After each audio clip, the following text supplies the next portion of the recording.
lyrics in my phone. Try to shift the focus to our senators and everyone in Congress who is all too happy to be hidden while we're wasted to the bone. It is not food insecure, it's starvation, and it lurks in almost half the country's homes. So if you plan to lay down, hold your nose and vote for Joe, have the guts to admit that you chose to submit and that you decided lending your support to a pedophile must be a step towards hope. That a vote for a man that spent his whole life implementing laws that dehumanized people of color is a vote against fascism. When you know damn well he's just a kinder, dumber face on the same white nationalism. So baby, throw away your scruples with the memories of your activism. Watch your weak resistance usher in a fucking cataclysm. Elect a bigot war pig and say you're gonna push him into pacifism. That's some bootlicker Stockholm hostage liberal masochism. Bootlicker Stockholm hostage liberal masochism. Baby, that's some fucking bootlicker Stockholm hostage liberal masochism. God, that's some fucking bootlicker Stockholm hostage liberal masochism. That's some fucking...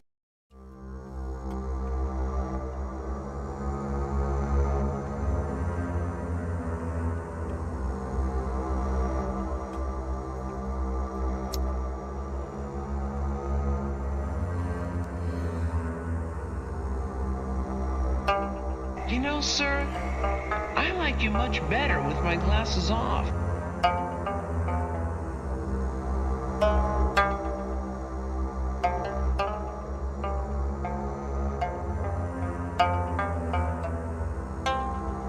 I guess I was born with the curse of foresight, 'cause I knew Joe was only gonna represent the war side. And that said, I just came to fight. You could keep the ore flight. Save the surprise and the gasp when the shadow of the fascists have cast is on your doorstep in the glow of your porch light. Save the surprise when the grid goes down and we go underground to lick wounds in the gloom of a torchlight. While up in the sky, a blimp glides by with a sign like New Year's 2022. Brought to you jointly by Pfizer and Coors Light.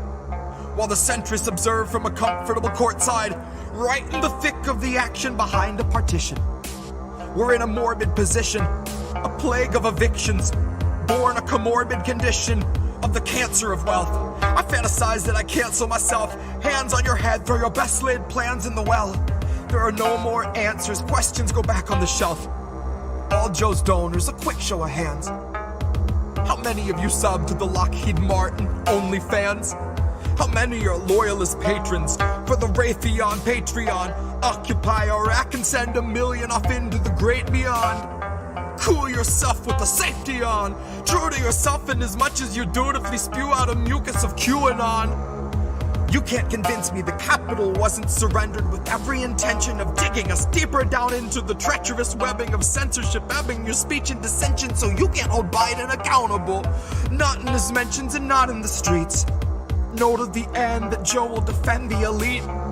Joe won't embarrass McConnell, but Joe's not embarrassed if all of your children are hungry and weak. Too hungry to speak. Too hungry to stand, they just lie at his feet. Joe is fresh out of empathy, fresh out of policy, but he'd love to know, what was your favorite ice cream flavor to eat? Back when you used to eat. I guess the road isn't rocky for people who thought we were free.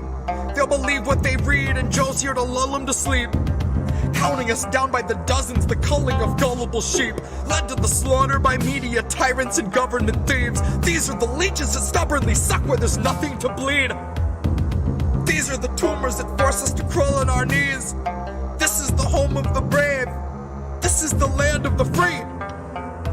One was foreclosed in 08. One was condemned in 16. This is the home of the brave. This is the land of the free. One was foreclosed in 08. One was condemned in 16. This is the home of the brave. This is the land of the free. One was foreclosed in 08. One was condemned in 16. This is the home of the brave. This is the land of the free. One was foreclosed in 08. One was condemned in 16. This is the home of the brave. This is the land of the free. One was foreclosed in 08. One was condemned in 16. This is the home of the brave. This is the land of the free. One was foreclosed in 08. One was condemned in 16. This is the home of the brave. This is the land of the free. One was foreclosed in 08. One was condemned in 16. This is the home of the brave. This is the land of the free. One was foreclosed in 08. One was condemned in 16. This is the home of the brave. This is the land of the free.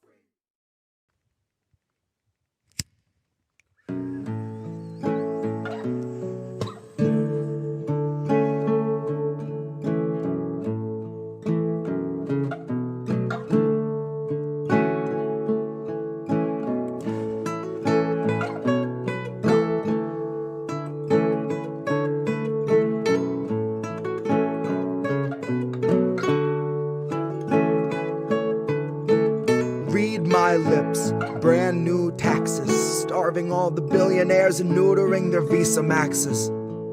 Topple Congress off their axis, mobilize the homeless, give them axes, call it praxis. Chop a couple limbs off the legislative branches. We'll show you the difference between air as a human right and guaranteed oxygen access. Octogenarians who barely know what day it is are culling countless citizens while sitting on a dais made of ignorance that was built on the graves of the slaves made to labor for its self-declared significance. And all to build a Congress full of millionaires who make their fortunes insider trading while they shit on all the indigent. So I got a bone to pick with our leaders, and I'll start with the ligaments.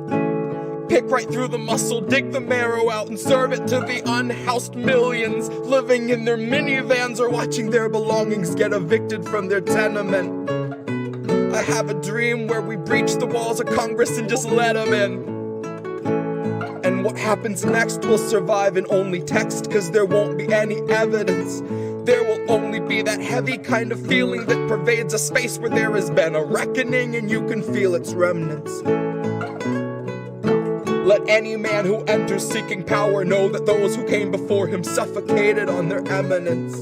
That there once was a seal on the wall, but we quartered it and scattered all the pieces that it might prevent its semblance.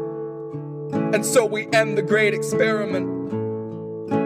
We'll take all your billions, leave you 2 coins for the ferryman. Leave you drifting on a Dutchman floating derelict among the wretched seraphim. For holy is the hand that wiped the land clean of those who pose as gentlemen. That's my time, honey, cue the thunderclap and strike the theremin. And so we end the great experiment. Give you 2 coins for the ferryman.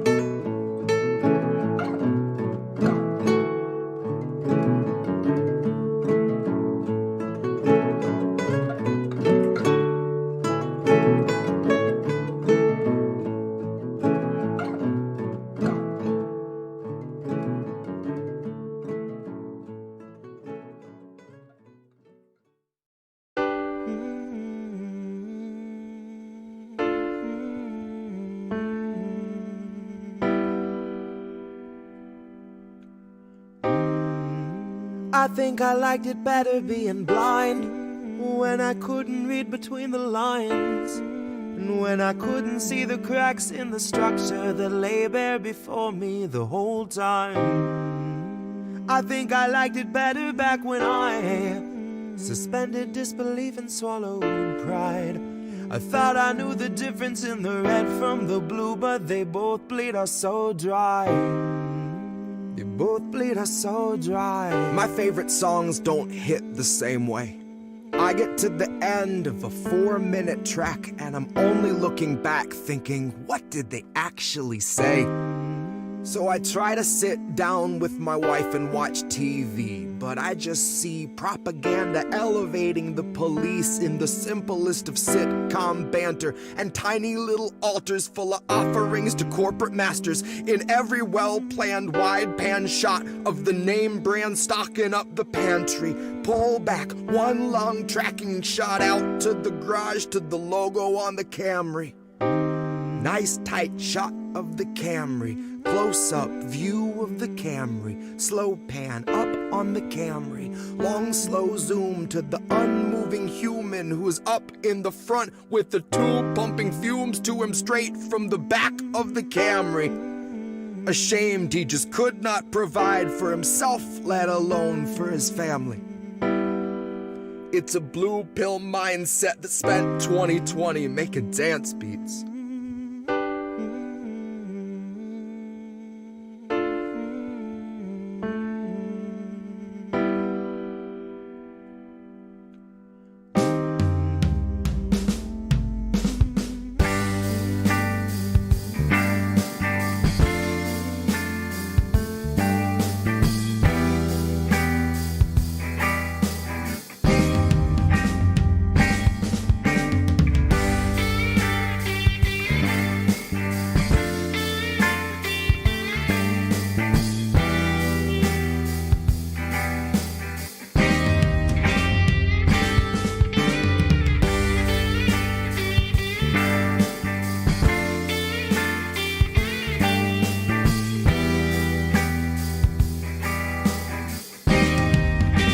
I think I liked it better being blind, when I couldn't read between the lines, and when I couldn't see the cracks in the structure that lay bare before me the whole time. I think I liked it better back when I suspended disbelief and swallowed pride, and thought I knew the difference in the red from the blue, but they both bleed us so dry. They both bleed us so dry. Ignorance is bliss, which explains why a lot of us are so fucking happy. Quick to take the trip for all its trappings. Never one to ask what's up, what's going on, or God forbid what's happening. A lot of us would strap into the ride and then spit right in the eye of the guy whose job it is to snap your fastenings. But maybe we're all born with that capacity. Maybe each of us comes standard with humor, compassion, malice, and audacity. Some of us are blind to the system, but some see it fine and say this is how it has to be. Some of us can stare wide-eyed at a nationwide human catastrophe and only offer platitudes and recipes. And I wish that I could tell myself that nothing's worth obsessing past my everyday necessities. I wish that I could cry fake news over anything that threatened me, tune out our abuses and consume a little levity. Wish that I could offer up my son a smoother destiny. Wish I had some better lessons for how best to answer questions for the things I've been perpetually questioning. But I'm too busy looking at our leaders, wondering what I might be missing from their messaging. Trying to find the reasoning to let 250,000 people meet an early reckoning. And even though I know the truth, it's hard to swallow something that's so literally sickening. Hope is ever dwindling, COVID ever beckoning. Winter slows your breathing, but your pulse is ever quickening. Even though I know the truth, it's hard to keep listening. I'm done with my epiphany, my innocence is blistering. I'd like to think I'd taste the earth before I'd ever kiss the ring. Hard to speak the truth and harder still to keep listening. Sometimes I think I miss being blind, when I couldn't read between the lines, and when I couldn't see the cracks in the structure that lay bare before me the whole time. I think I liked it better back when I suspended disbelief and swallowed pride. Thought I knew the difference in the red from the blue, but they both bleed us so dry. Both bleed us so dry.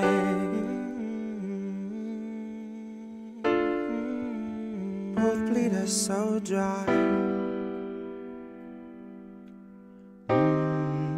They both bleed us so dry.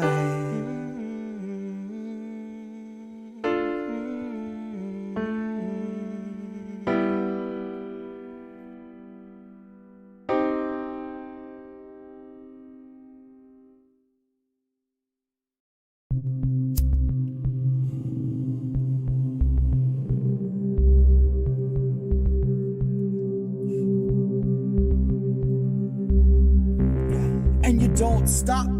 Just push through and you don't stop. Broken and bruised, you don't stop. Coughing up fluid, you don't stop. Alright, fresh from the mines that brought you King Midas. Sign of the times, call me Homo detritus. Karma's a beast and its fleas make a plague look childish. Are we home of the brave or the best or the brightest? None of the above, and my answer's as final as one wrong look at one of Brooklyn's finest. Now Barack was a real class act, better walk to The Hague so stylish, where he can perch on a warlord's throne, made a little known Middle East drone violence. Buddy, they were logging mileage while you and your smartphone were both on silent. Too busy hailing Barack as a well-spoken token that prejudice was dead and America had woken up when all along our bigotry was thriving. In a rising red vitriolic tide so thick that it is binding, like a contract of slavery they gave us in writing. Loophole amendments that lay on their minds and then go into hiding, so they can legislate slaves to a 20-cent wage if they're on the inside. The road isn't long, it is wide, and there's not much winding. They just lead you to a lifetime of small crime, bring you back and put you in a line, doing sweatshop labor for a couple fucking dimes. And you can spend your whole life here being beaten by a staff of steroid gym rat white nationals. Do it all for Nike, buddy, do it for the capital. Do it for the guards so they'll treat you like an animal. Do it when you're sick or you're sore cause you have to.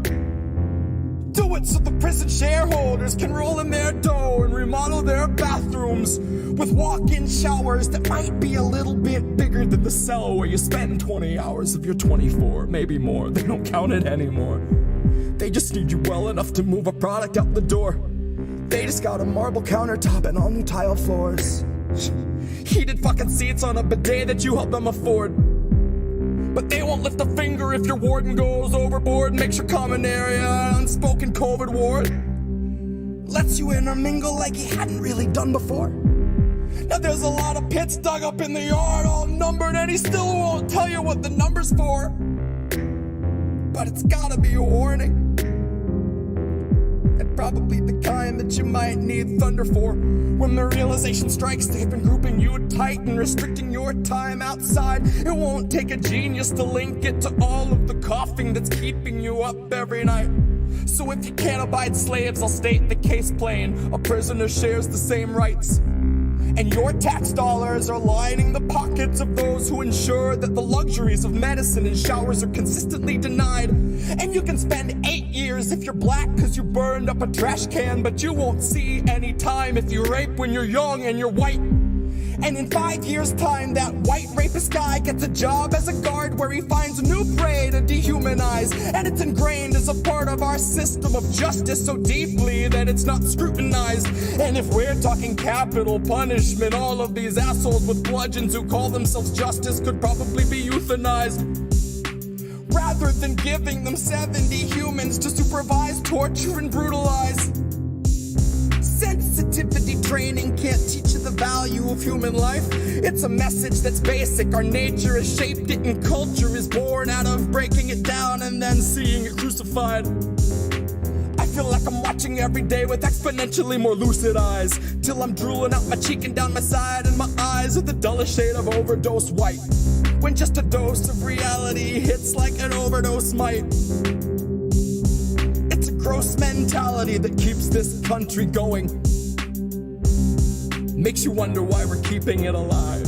And we don't stop. Just push through and you don't stop. Coughing up fluid, you don't stop. Guards gang rape you and you don't stop. They take your commissary, you don't stop. Your mother's being buried, you don't stop. When nothing is forgiven, you don't stop. When life's not living, you don't stop. You just push through and you don't stop.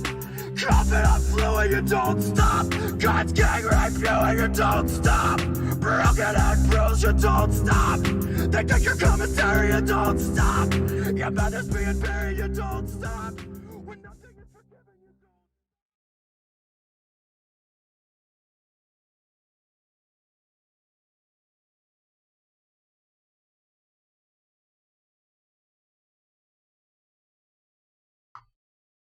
Should be live now. Are live. Welcome to INN Roundtable January. Martin Luther King Day. We've got some of our members here, about half now. We got some that are going to be joining us. I'm Indy. Hi, everybody. What's up? This is so we've That was got, me. Shame on me. Reef's got the tweet alert going on, and Reef also has Twidget up on his screen. What's up with that? I see it over your head. Yep. Jesse That's Jet so is you guys awesome. can I see agree it. with you. Thank you. If we get chats and whatnot. So just wanted to call a stream for. It's been a while since we had one. Thought we'd get everybody together. We've had a couple of new members join the network since the last time we had a co-stream. So we wanted to welcome some of them in. We also ran a student debt summit, right? The student debt boycott marathon was really successful. Had a lot of people attended. That was really, really powerful. And just wanted to again welcome everybody in. So we've got Uncle Warren from Extra Booyah hanging out over here. He does the Thursday night show on the network, and on his channel, definitely sign up and subscribe to Extra Booyah. What's happening over at Uncle Warren's world? Well, we had a kind of a ladies' night last week. Appreciation for women in independent media, and Miss Noli was part of the fun. Thank you for that, dear. That was an awesome time. Had Jimmy from KRTD and Bess, our sister, from Millennial Splaining. It was awesome time. We had a great time, and I want to do more of those this year too. So, and hopefully get a new show coming up, maybe a morning show, like a little 30-minute deal. Still in the works. TBD, as they say in the TV guide. And I believe you had a Matrix bar to start that women's stream. Is that correct? Nice. You took. I remember you were some kind of goofy during that stream. That was hilarious. No. Look, I just took the gas cap off the 3-wheeler, took a couple sniffs. That's what we do. They done made 3-wheelers illegal over here. You can't have those no more. God. Oh boy. I'm kidding. It was rubbing alcohol. I don't either, so. Nice. Reef's been busy. Reef's had Reefer After Dark. We've been doing How Did We Miss That? We've been working on a bunch of stuff. Had Bess on last week. Did all that fun stuff. Been having a bunch of cool people. We're hopefully getting clips done and ready to be put up. That should happen soon. So look out for those. That. Yep. I still have to figure out who I'm gonna have on this week, but plenty of options. So we'll have that, stay tuned to Twitters and stuff to see who that's going to be. But anybody wants to hang out and get high on camera with Reef, definitely reach out at Reef Breland, because that show is hilarious. It's a good time. We do some Reddit cringe, in addition to talking about some weed stuff and some cannabis legal stuff, and it's hilarious. Noli, my goodness, Noli's been through a bit of an adventure the last 48 hours or so, and oh wow, thankfully she's in a hotel room now, but it's been a bit of a tough struggle. Noli, I don't know if you've ever even been on camera on a network stream before, maybe once, but could you talk a little bit about your channel and what you're doing with it, and PAR and everything else that you're involved with, because there's so much stuff you're doing that people know you and love you for. I am a busy person. So with my channel, it's a fuck all channel, really. It's a place for the activists to come and vent, and a place for me to vent, because I get quite frustrated. I kind of run a backup for a lot of people as far as the A1 community goes and cop watching goes. But my main focus is ending police violence, and I work with PAR on a weekly segment over there called Police Accountability Report. It's on the Real News Network. Mm-hmm. And I do a lot of the research. We're in the middle of doing a documentary about Eric Brandt, and he is an amazing man. First Amendment auditor.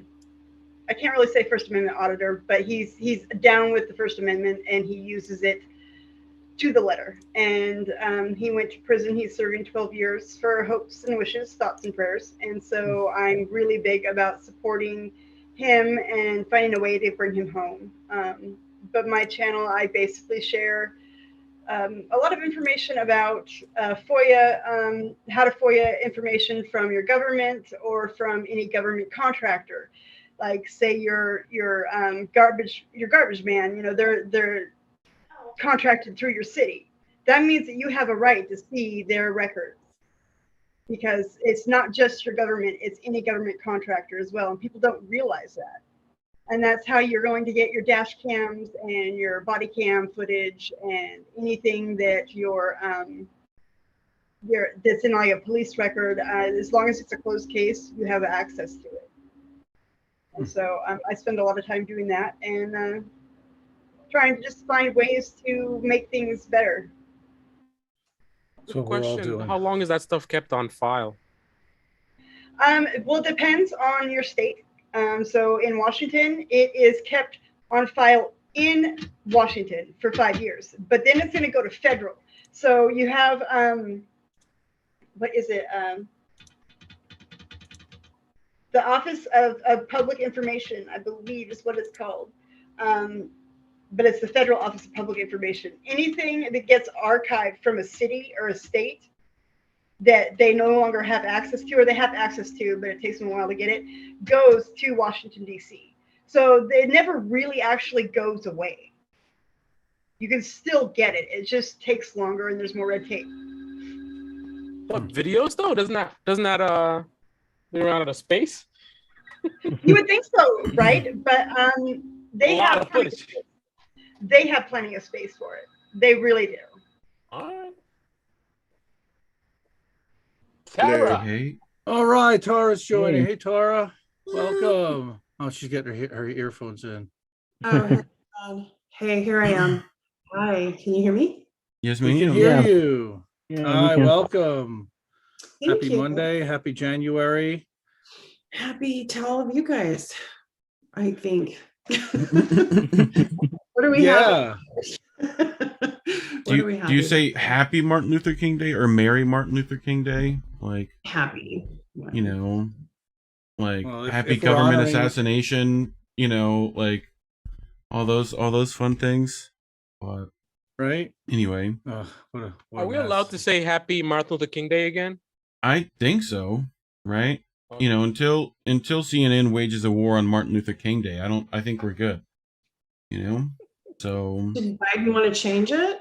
Yeah. I mean, we know they can't put it on Starbucks woke cups. people saying MLK, you know, that's the woke thing to say MLK instead of Martin might want Luther to, King, you know? you know, based on today, he might want to call it George Floyd Day. Oh my God. Oh God. Oh, I can cringe. Oh my God. That's what I was talking about. Brutal.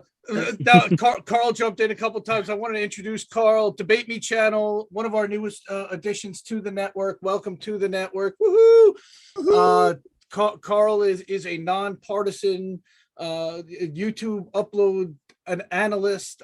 He looks at both sides, Fox, MSNBC, CNN, a lot of mainstream stuff, and now starting to dip more into the independent world, which we're helping to bring him into, like watching, you know, that's not really left, and that's corporate left, but that's not really left. So, and I know that's what most people are looking at, but we got to start to change that conversation, and that's what we're doing with Debate Me. So we want to. He also. I know, and I'm going to let him talk about this in a minute, and I'm going to jump the gun, but this is why we chose him to be part of the network. He has debates on, you know, conversations or roundtables on his channel where you'll have a conservative Republican and a mainstream corporate Democrat and a lefty. And I know that he's looking to foster environments like that, to have those kinds of cross-partisan discussions, which I think is fantastic. So, Carl, just give everybody a little bit of an introduction to your channel. Tell them where they can find you on Twitter and everywhere else. And again, welcome to the network. Sure, thank you. So basically, like you said, it's a nonpartisan channel, and the basic goal is to pull people out of their echo chambers, because I started to realize that people are all sort of in these bubbles based on your ideology. So people who are on the right, they live in a completely different universe. Like what they're seeing is completely different than what other people are seeing. That's why there's these huge gaps. You'll talk to them and they won't get certain things because they're just not seeing it. It's being suppressed by the media they consume. But then the left-wing media, like they'll point these things out, but they do the same thing as well because they're suppressing certain details. So when a right-winger talks to a left-winger about certain things, they're like, how do you not know this? Oh, you don't even know that yet? Because the media they're consuming suppresses certain things and over highlights other things. Like my next video right now is going to be about this January 6th stuff because I'm getting really annoyed with the denial. I mean, it's like 2022, and some of my subscribers they're so disconnected from the reality of what happened on that day. Like they're still talking about, oh, the cops let them in, and I'm just like, okay. So I have footage, clip after clip after clip of these police like fighting for their lives. I mean, the barriers being like just rushed and they're like screaming and we need backup or whatever. And that's my response to my subscribers who were talking about, oh, the cops. Of course, there's an incident where they let them in, right? But that's all they see. That's how the media is. Like they focus. So if you're right-wing media, you're gonna focus on everything that sort of puts distance between the people that share your ideology and what happened, right? So you're gonna focus on the letting them in thing. You're gonna focus on EPs, right?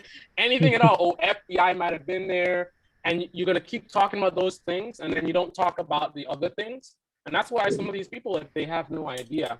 But the bottom line is, I wanted to pull people out of the echo chambers and sort of get us into a shared reality that's fact-based. So that's pretty much the goal. And as far as like doing panels, I am looking to do another bipartisan panel. The last time I didn't get enough people from the left, so you guys are all welcome. If you are open to speaking to people that don't share your ideology and being able to have the patience to understand that, again, they don't know the things you know. They're in a bit of a bubble, as we all are to some degree. Yeah. So you gotta have patience and just respect them as these are Americans, right? They want to live the American dream. They just unfortunately don't have the same information that you have, but it's vice versa. They'll tell you some stuff that you don't know about. So anybody that's interested, let me know. I'm trying to schedule it within the next week or so. So we'll have, I don't know, 3 or 4 conservatives and then 3 or 4 people on the left, and probably pick some topics. So some issues that you have with right wingers in terms of how they see the world or whatever. And then they'll have some issues as well. And then have a conversation. You know what I mean? Rather than yelling at each other, like let's talk and see where our differences are. Yeah, again, and yeah, there definitely are 2 separate conversations going on.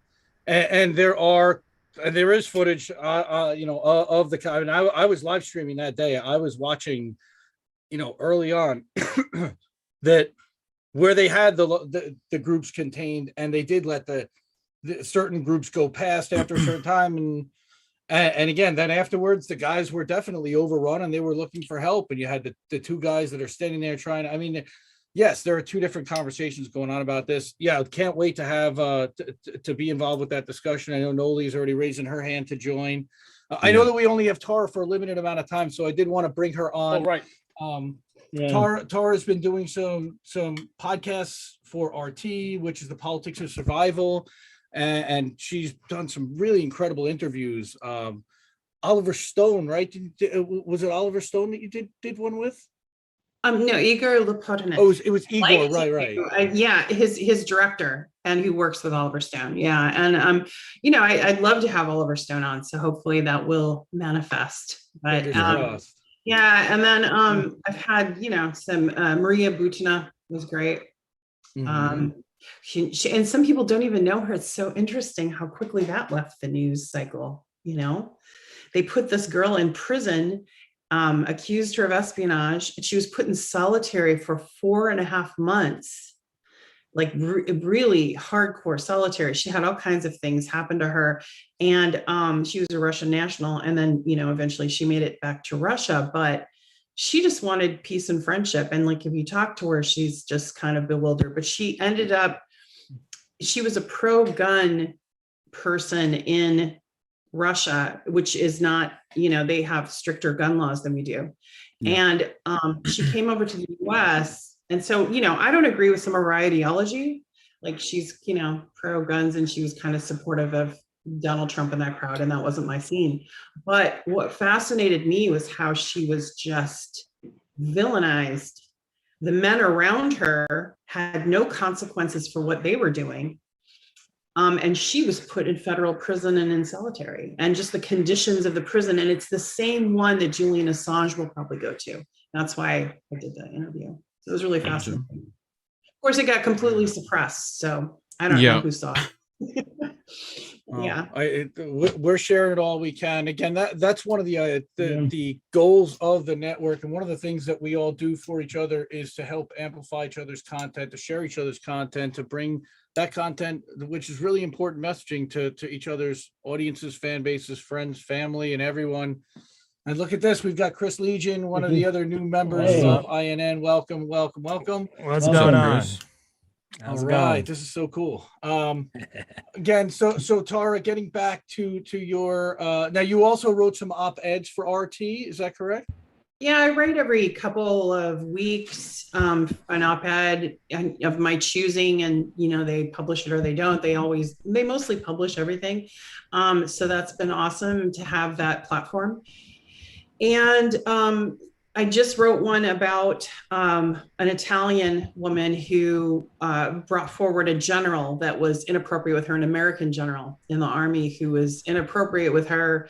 And I talked about sexual misconduct in a different way, because in this case, she even said she didn't think he deserved to be stripped of his star and, let go so pointedly by the Army.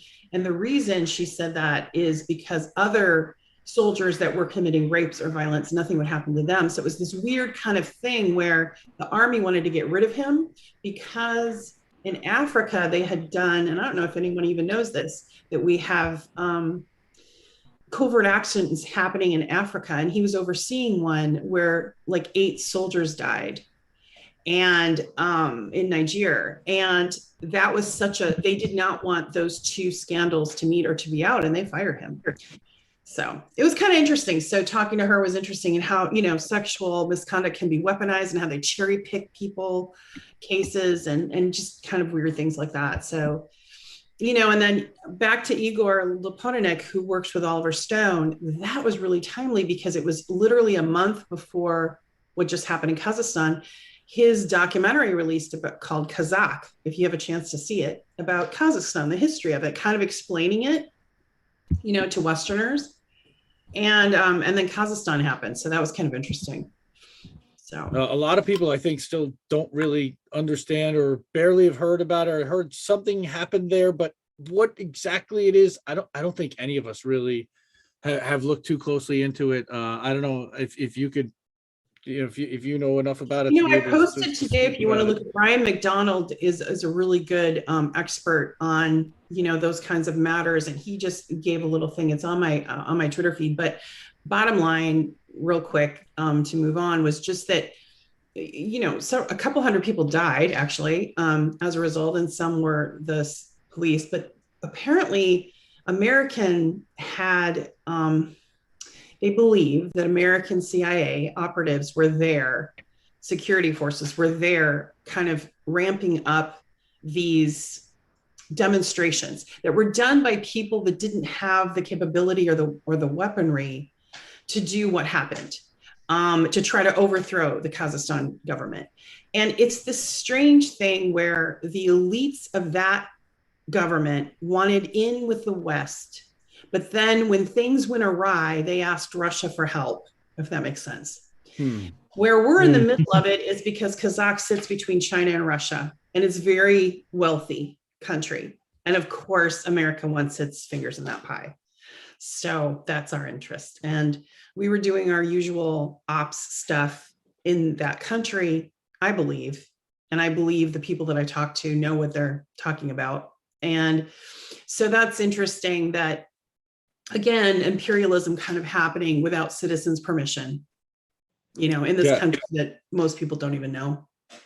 I saw Robert Inlakesh wrote a piece for Last American Vagabond, also talking from the from a perspective that I guarantee you they're not going to provide in the West about what's going on there. So it's great to have all those perspectives and again, what's the Western journalism talking about? They're talking about the fact that it's like some kind of a Russian plant operation or something, but exactly how or why. False flag. Right, Yeah. a false No, flag they're operation. talking about the exactly. false flag is in Ukraine. They were talking Oh, that's about yeah. Kazakhstan being that Russian was aggressing. That remember Blinken said if the Russians get in your house, they don't leave.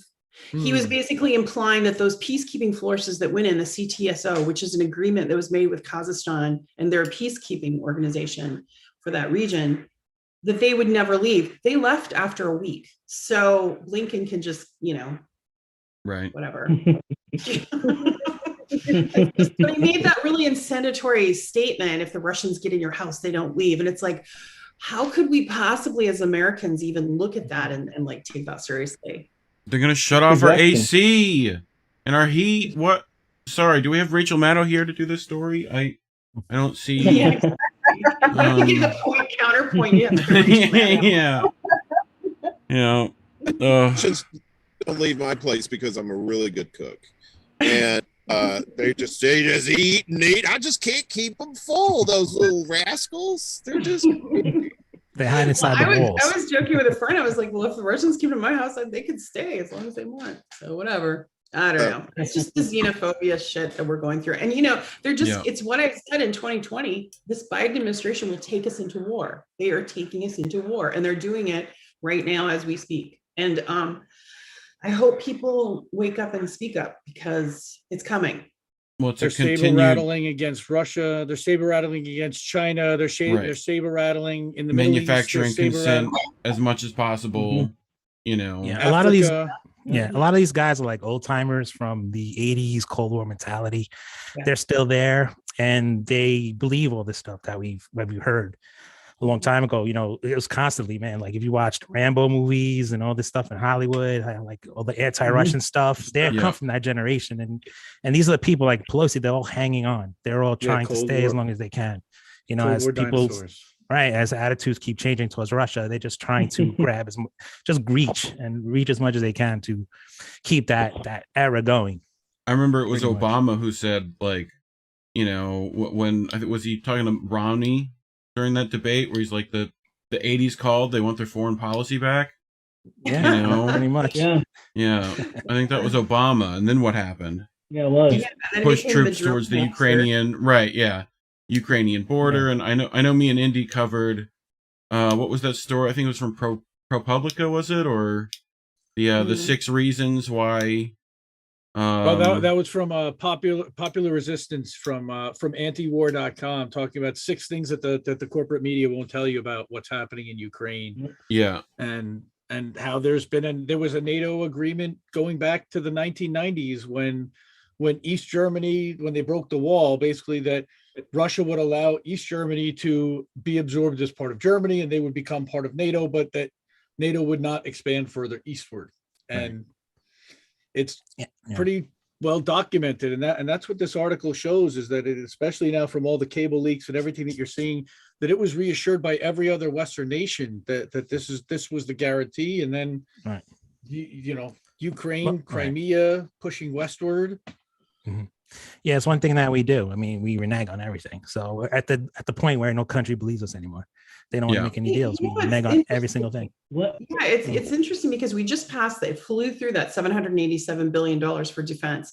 They have to justify it. So they have to drum up a war with someone. But like all of it is a distraction from because the Democrats don't want you to look during the midterms coming, right? At the fact that they've done nothing. Like nothing. Wag the dog. Yeah. They don't get killed anyways. Right. Let's distract with foreign policy because we forgot to give everybody medical care during the pandemic.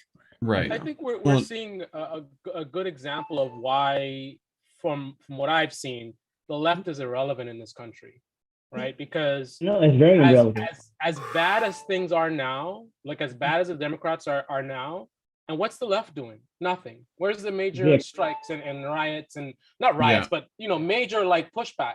Like if things can get this bad and the left no pulse, why would the Democrats ever take them seriously? Like you can take all this and just sit it out. Meanwhile, what's the right doing? They're fighting about masks. They're going to school board meetings. They're out there doing stuff. The left is doing nothing. The most fighting I see the left doing is with each other. It's like, the very good point. Left and whatever. Really right on. Right? It's like if I were a politician right now in the Democratic Party, I would not listen to anyone on the left right now. There'd be no need. I would not take the left seriously. Like I'm not you and AOC. No. Well, and who's that original quoter, Andy? I'm going to Florida. The one fair, the left has never been taken seriously. I mean, that's been like that for the last 40. What's the clip that Jimmy pulls up all the time? The politician is just like, I never had to go get a vote from a Democrat. You don't have to go do that. That's the famous Lawrence O'Donnell quote. While he was in the party, he never had to listen to his left because they have nowhere to go. So that's an old and tired argument, but look, what we are doing on the left is we are fighting to say no more corporate Democrat Party. We are out. We're done. You guys are all corrupt. You guys are all garbage. If nobody wants to listen to us, fine, but you're not getting our votes anymore. And we're going to scream it from the rooftops, and we're going to call it out every time we see that corruption. Don't like it? Too bad. Stop being corrupt. But this is what we're doing on a daily basis. Their media arm and their entire media establishment structure is designed to suppress us and keep us out. We're working on different and new platforms that are not controlled by those gatekeepers, but that takes time to build. Okay, but I wouldn't say that we're irrelevant. What I would say is that we are being suppressed out of the point where we're being listened to at all. And then when they do, they put it on with a dismissive type of tone, like, oh, listen to these crazy people. But if you actually listen to what we have to say, it aligns with what most of the country actually wants. And they actually are popular policy. Indeed, did you post that, or somebody just posted that about an hour ago?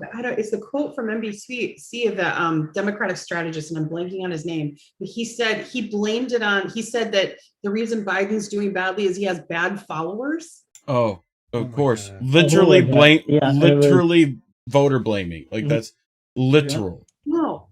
Well, that's the Democrats' MO is shaming their base, left, and essentially to put them in submission to vote for them. Whereas, just like what Michelle Obama did a couple of weeks ago, shaming the left, when I'm sure she has Biden on speed dial, basically being like, what the hell are you doing? You need to offer something to these people to make them vote for you. One of the big problems, this is some of the stuff I cover, but people like Brian Tyler Cohen, man. Oh. And I don't know if he's getting paid by the Democrats, but this guy, he must be, man. As bad as things get, like he will spin it to make it look like it's a win. Like, oh, Biden made a great speech. Look at this one. He did a video. Biden finally made this great. Like, what? It's not just him. It's not just him, though. It's like he's one of the best for that.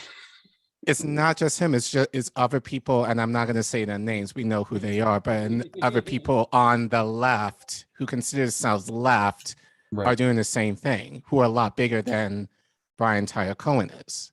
They'll try whatever they can to spin it.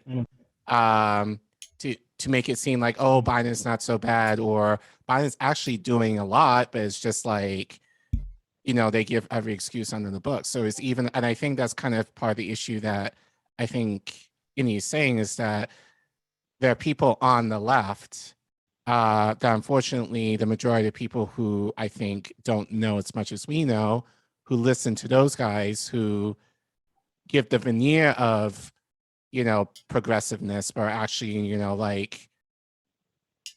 part of the establishment. Yeah, so somebody like and I'll name a name, a David Pakman. Oh, right. Okay. Your buddy, who I know that you've named quite often. Okay. Trump rallies, Mr. Trump rallies. That was Mr. Trump rallies. So it was only him, America First News or whatever, and Newsmax. The only three people that covered the Trump rally. Like, you're in that company? Like, really? Well, those same groups of people, it's a lane. Like those same groups of people end up like when we do like have direct action and we get out in the streets and march and stuff, it's dismissed or it's ad hominem attacks against who's there or it's ignore it and then afterwards they critique it. Right. And then it's Justice Democrats does their damage and they infiltrate. Right. I mean it's constant. I think it was, when Jimmy had on today a speech from Martin Luther that like talked about, it's the silence of these people that is the real deafening thing that like the more all they have to do is hold their cards for a while, just play the clock, like the more we don't act, the more they get to fill their coffers. So it's frustrating in that regard. Do you feel like there's something coming? Like, I just have this feeling like there's something coming in the next month or two that's not good. Yeah. So and I feel that way every day. Yes. Like we're wondering why it hasn't happened yet, right? Like that's what we're that's what I'm wondering.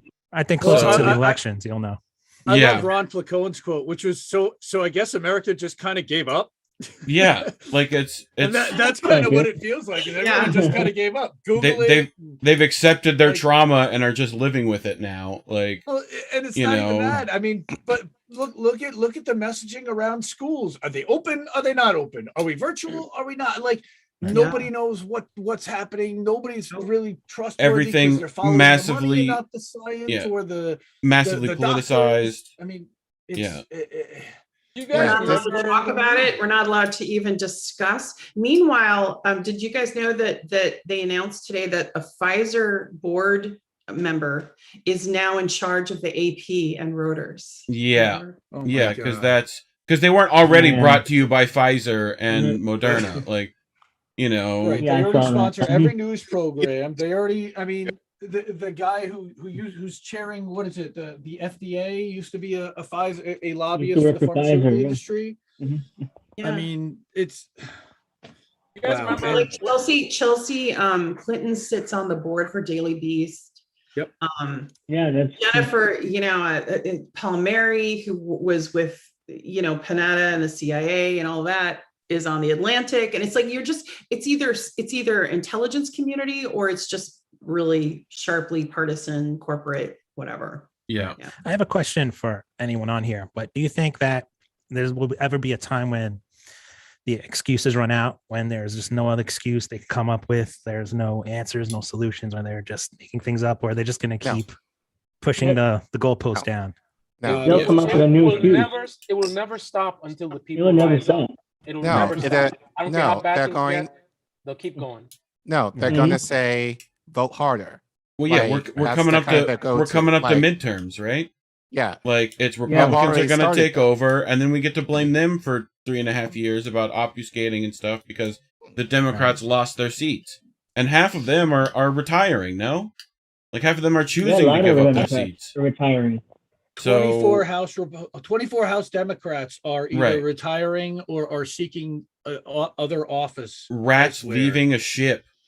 Yes, we all see the numbers. This is what happened to the Republicans in 2019. That should be the name of an article, Indy. Yeah, it should be the name of the whole party, in honesty. And who's going to be in the band still playing? Yeah. Right? So if you could put that on your an episode of that rats.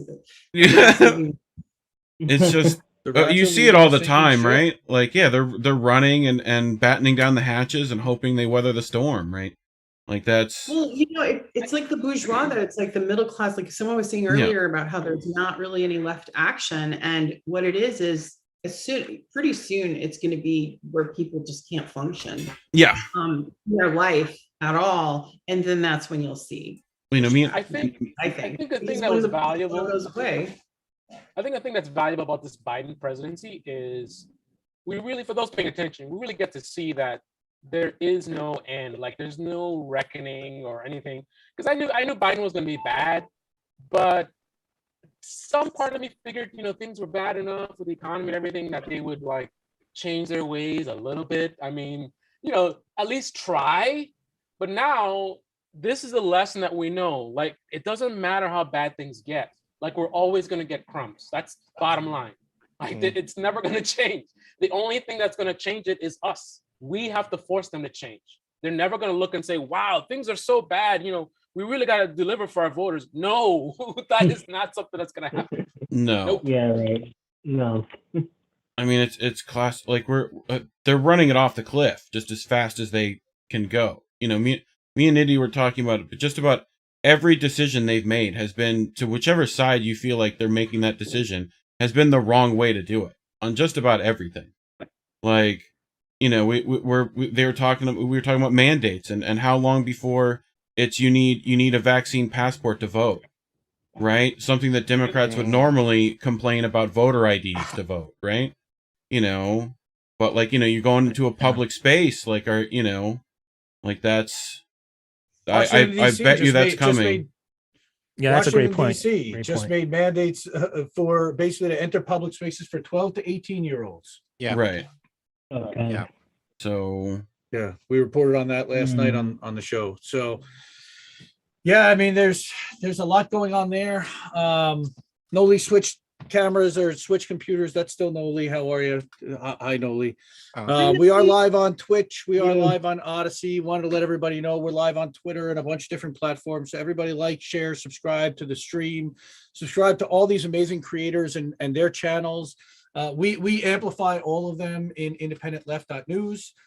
We've got a Debate Me channel video from today. We've been having Chris Legion's videos and his takes, as well as Angel Rivera. You see Angel over there.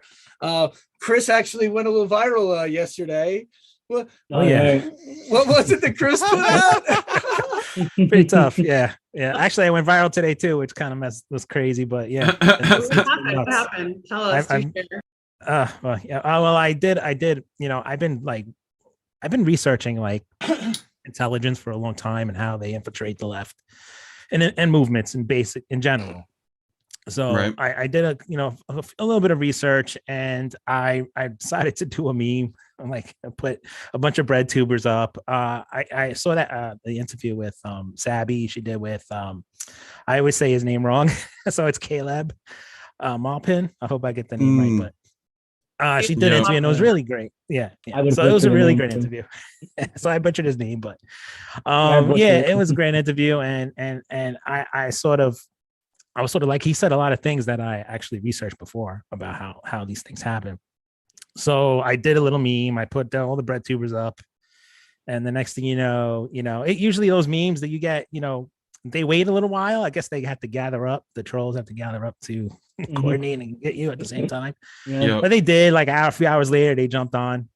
A lot of like Vosh fans and stuff. But it was just it triggered them, so it went viral. So I decided to do like a video on it. Your one today was pretty choice too. That one was good. Yeah. I put it up, and so, I put a bunch of information up there, and basically they do the whole thing where they go, hey, you're accusing us of being CIA. Everybody's CIA. Imagine how well those tweets would do without being suppressed all the time. That would be fantastic. Speaking of suppression, let's see if I can do this. If I right click, and if everyone wants to right click me and pin, right now I get the big screen, and if I do go down to this bottom display, something me and Indy have been working on that should be going live soon, right? Is the public Discord for INN. Which is not populated yet, right? But this section right here is the Twitter feed, which has literally everyone's Twitter feed in here, updated all the time, right? Automatically from here's Collins, right? Here's Chris's right here, right? Including replies and retweets, by the way. Including replies and retweets. So everything's going through. We have it gave notifications for the network stream just now, right? And for all our tweets at the actual network and stuff like that. So we'll be sending this link out at some point very soon for people to actually join. And it'll start getting everyone's video content and YouTube content set up in here for people to automatically get notified for on places that, normally don't notify you of our stuff. So hopefully things go well there with that. And we'll start seeing this get populated with a bunch of people. So, Right. But I have a YouTube channel, but I don't know if I was going to ask you. Yeah. I want to like this talk like we're doing now, this panel, and I want to put it on my YouTube. Yep. You guys can send us the link, and then we can post. I can post different people's like as I'm subscribed to a bunch, but. Yep, and we can send you this MP4 too, just if you want to like upload this whole thing and whatever. But I can work with you on if you want to set up something like this for your stuff to do whenever you want to. So either way, there's a couple of options there. So you know, I'll keep it in mind that you know most people don't like technology like I do. So you know, I will try to make sure that people like whatever we do with you, you can actually do consistently. So. You know, we'll work on that. But anyway, let's see if I go back to unpin, remove pin, and then go to view. I think we all have to remove the pin. Yeah, you just have to go to view top right and then whatever view you were actually using. I was in the top left and it said remove pin. I just wanted to show everyone that Discord and keep an eye out for that. I thought you were going to show Chris's tweet and what it looked like. I probably could do that, but whatever, you know. But I saw you were getting like hundreds of retweets from it, so yeah. And I did another one. All you guys are doing because you and Indy have been doing so much lifting us all. So thank you. Aww. Thank you. We try. Right now. We got nothing else better to do, so you know. Now, Reef, I think you need to go back to. Did you go back to gallery view? You did. Okay. Yep. I think if everyone else wants to go back to gallery view in the top right corner, you can see it. Everybody again, like Brady Bunch. And I love the 9-box Brady Bunch. By the way, that's like my favorite kind of stream is when you've got 9 people like this. This is great. This is family. I mean again, look at this amazing group of people. Again, everybody doing something different. Everybody bringing different takes. Everybody covering different angles.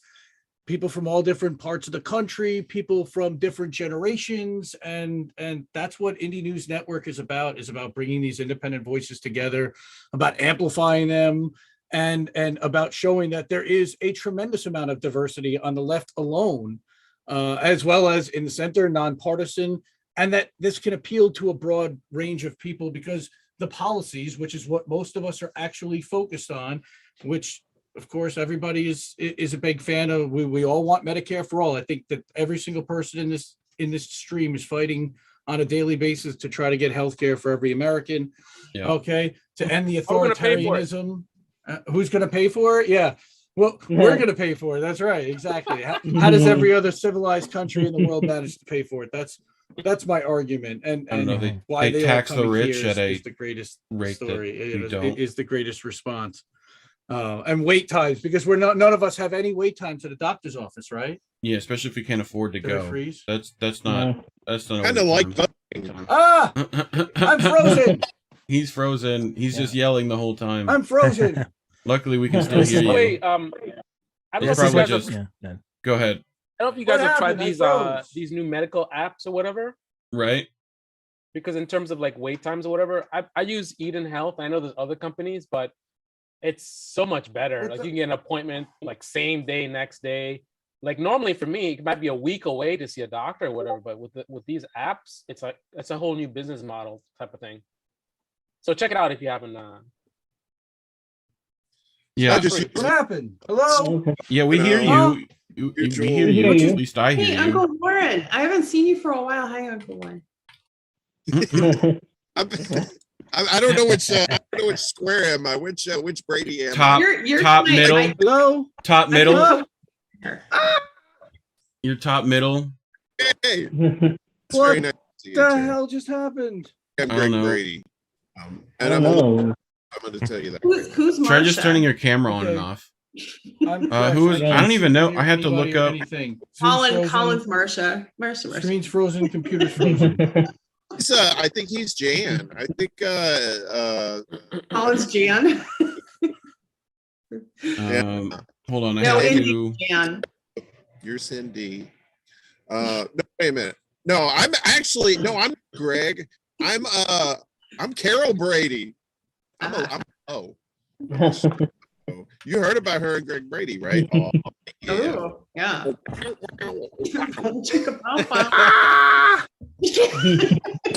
Why is he yelling? Just fix it. Reboot and come back, I guess. I don't know. Reboot Yelling at and you. come back. Yelling at you. I don't know. Can you guys can't hear him? I guess, huh? I can. No, I can hear him. I wonder why I Nobody can can. hear him and no one else Who are you can. talking Anyway, Indy, who's frozen in the middle. Oh, he's frozen in the middle. But anyway, let me look. So it was Oh, gotta flip my camera. there. No, no. I had to bring this over to this monitor. Here we go. So how about that local sports team? Right? Yeah. So this one, right? So which one Colin, one how is have you which? been? I haven't seen you in a while. How have you been, Colin? Kind of sort of been taking a mental break. Okay. So I haven't posted anything on my channel. Yeah. Well, I started it and then I went on hiatus almost immediately. But I think part of it is like I tell people, I don't want to put out content for the sake of putting out content. Like I want to put out stuff just kind of into my philosophy that I'm passionate about, or things that that really interest me, that I want to take a deep dive into, and not necessarily have a, you know, like this is a yes thing or no thing, but like find nuance in various topics that are related to East Africa, and I think how it connects to the African American experience in the West, that I think can be worth more of a discussion versus just quick talking points. So obviously, in order to do that, there has to be research involved, and then obviously, like the main thing is getting people, you know, in East Africa to kind of speak to those issues. So, which is also very difficult. But that being said, I don't want to call it my resolution, but my goal for this year is definitely, you know, upload more content. But I think, you know, definitely trying to start getting more African voices on the ground to really highlight and really give them a platform to share, you know, some of their experiences, and then like you know, just kind of talk about issues that, you know, like we only hear from the West/American perspective, and never on them as far as what their perspective is. And one issue that I think that's kind of bubbled up to the surface for me, I think, is China's involvement in Africa. I think especially with the Belt and Road Initiative, and I think especially on the left, there's a lot of people who kind of feel like, oh, China's doing great work, you know, trying to uplift, you know, developing countries, you know, and developing infrastructure. And I think for me, having been on the ground and hearing from people on the ground that are saying that's not necessarily a good thing, I think, you know, you can kind of look at that and kind of think of a like a mixed issue. But I think even people on the left are kind of very much pro-China in that regard, where I'm kind of like, we probably need to take a more nuanced stance on that, and then like make the evaluation from there. But we're hearing from people who haven't necessarily spoken to Africans about it, who I think are maybe just taking some of the talking points, you know, maybe from China, or maybe talking points, or maybe, you know, from the West, and kind of making their own, you know, judgment from there, versus how about we try and connect with, you know, Africans on the ground who can actually speak to that, since, you know, they're there. So that's one issue that I think, especially in light of, again, I'm not going to say names, certain people's comments, you know, regarding China. And not to say that I'm not bashing China at all. I just think, just like how we have to take a more nuanced look at politics here, we have to take the same kind of nuance with China as well. Because at the end of the day, it's still imperialism and / capitalism, but just in a different way. So meanwhile, we have the United States government trying to ramp up wars practically everywhere, including China, and, you know, whatever. So it's hard to get unbiased content. Yeah, like either way, right? You know, like the only sources that, you know, we hear about, whether it's Russia, China, Venezuela, or whatever, are usually ones that have been allowed to sneak through to this side, right? So, Right. you So, know, you know, like, so that being said, I really appreciate people like Fiorella who who has actually gone to to those Latin places. America and you know, actually has spoken, you know, just as far as the voting, like in, I mean, Convo Couch in general was there at January 6th, and like they've been just about everywhere in regards to like our imperialism. They've been Venezuela too, right? Have they, or did they? I think so. She went to Venezuela. It takes courage because you get put in that little book over there in the military industrial complex. They don't like that stuff. No. Hey, Colin. No. I think it's important. I think it's great to do more than just armchair it, you know, and I'm looking forward to getting free to travel again and going places. And, you know, I talked to a friend who's in Peru right now and telling me what's going on. Well, she was in Bolivia and got her husband is indigenous Bolivian. And so he was almost killed in the recent coup that was caused by us, by America again. And then went over to Peru, and then now Peru's having some rough times. So I don't, you know, it's really interesting to hear different people's perspective. And she wants me to come down there and check it out. And, you know.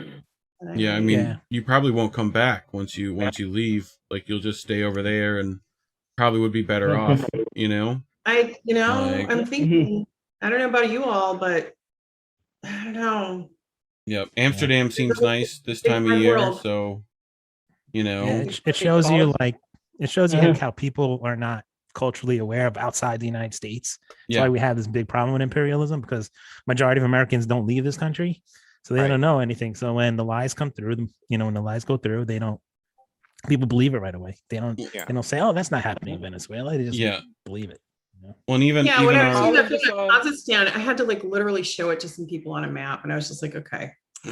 All I saw was like the military recently joining the protesters over there for something. That's like all I've seen here recently on that. Like, but hopefully that's going you'd be surprised well, what people don't know. I mean, like for instance, in Puerto Rico, and they used to do sterilized women there, right, back in the days during imperialism. So they've done it. I mean, they've been doing things around the world for forever, and nobody knows about it because majority of Americans stay here. They don't go anywhere. I mean Colin, going back to what you were saying about Africa, I saw a piece today, and I haven't had a chance to read it yet. I have it on my to-do list, but France is doing something weird in Africa. Do you know anything about what France is doing in this moment that made news? No, but that wouldn't surprise me at all. I mean, like what they did with Vietnam, and Oh wait, hold on. I think there's some ruthless stuff I just in wanted France. to make 2 points to you. Go ahead. Colin, so I would highly advise against irregular posting. Now, don't post just to post, right? That's a good point, but probably try to figure out a schedule that you can keep up with. So even if it's once a month, if you got to go that drastic, keep it regular so your audience that you're building, they know when to expect you. But when you're like posting and then you stop posting and you come back, like that's a good way to sort of kill your channel. And another thing is try to do queue up videos. Like that'll help you to balance things out. So if you're gonna do once a month, do 2 videos, right? And then now you have 2 months worth of work. So for 2 months, you can relax, whatever. You don't have the pressure because you have your videos ready for this month and the next month. And keep trying to, every time you have the energy or whatever, you do another video and try to stay ahead to where you never have to do a video because there's always like a couple of videos that are queued up, ready to go. Just some ideas.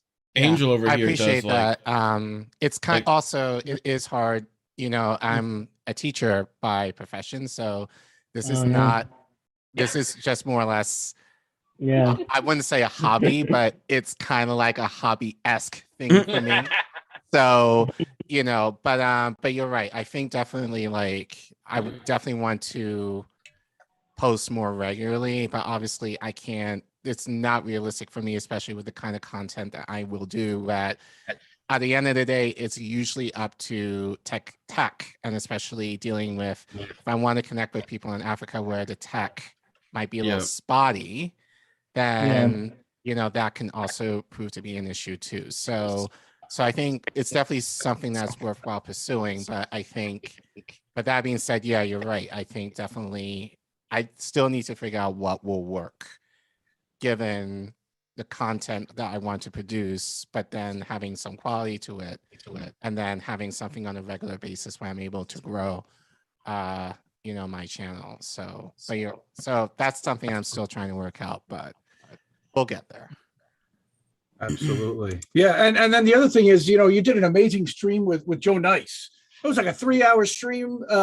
And we can always do clips and cuts from that video and help you get those up so that we can break those down as well. Wow. So Angel's been uploading a bunch of videos and getting some heat and some fire takes, and that was a new one today. Angel got called a Trumper today on Twitter, and I thought that was hilarious. Wow. Yeah. Let me pull it up because I don't forget. I already forgot. But this guy, man, he followed every one of us. It seemed like all of you Assange supporting Trumpers. It was hilarious. Like, wow, buying the narrative.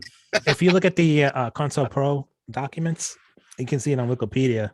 They specifically lump in people on the left with white supremacists. Oh, here we go. So that's where you get that narrative from. It's unreal. Wait a minute, I got it here. Read it. Well, and Jimmy Dore talked to Magnus more than a year ago, and so of course, right? I mean, there's been so much follow up to that since. I mean, wow, it's not a new talking point. Yeah, I'm an arc Trump supporter. I mean, Trump defender, Assange fan, COVID denier, and heartbreaker, love maker. Don't you mess with it. That's right. Make it a song. We should get Jesse Jett on here so he can make it a song. Oh, we totally should. He would totally kill it. I also got called a what was it? Anti-Semite. Oh. Yeah, that was a little ridiculous, of course. Yeah, it was ridiculous, that one. Yeah, like, Puerto Rico from New Jersey, an anti-Semite. Yeah. Yeah. Apparently you don't know where we live, pal. Yeah. Sure. Yeah, it's just been so what else is going on? Let's see. Well,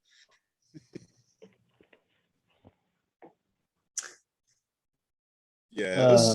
I was gonna say there's been so much talk about cancel the student debt up until like last week, and then all of a sudden that just went away. They were talking about ways they could get. Remember, the progressives were all into that, and then now that's just gone. So I guess it's off the table now. That's not going anywhere. No. It was never on the table. It was never on the table. There's no table. Had no intention of doing that. Yeah. Where'd the table go? Building. There's no table. There's no. It's just another grandstanding attempt.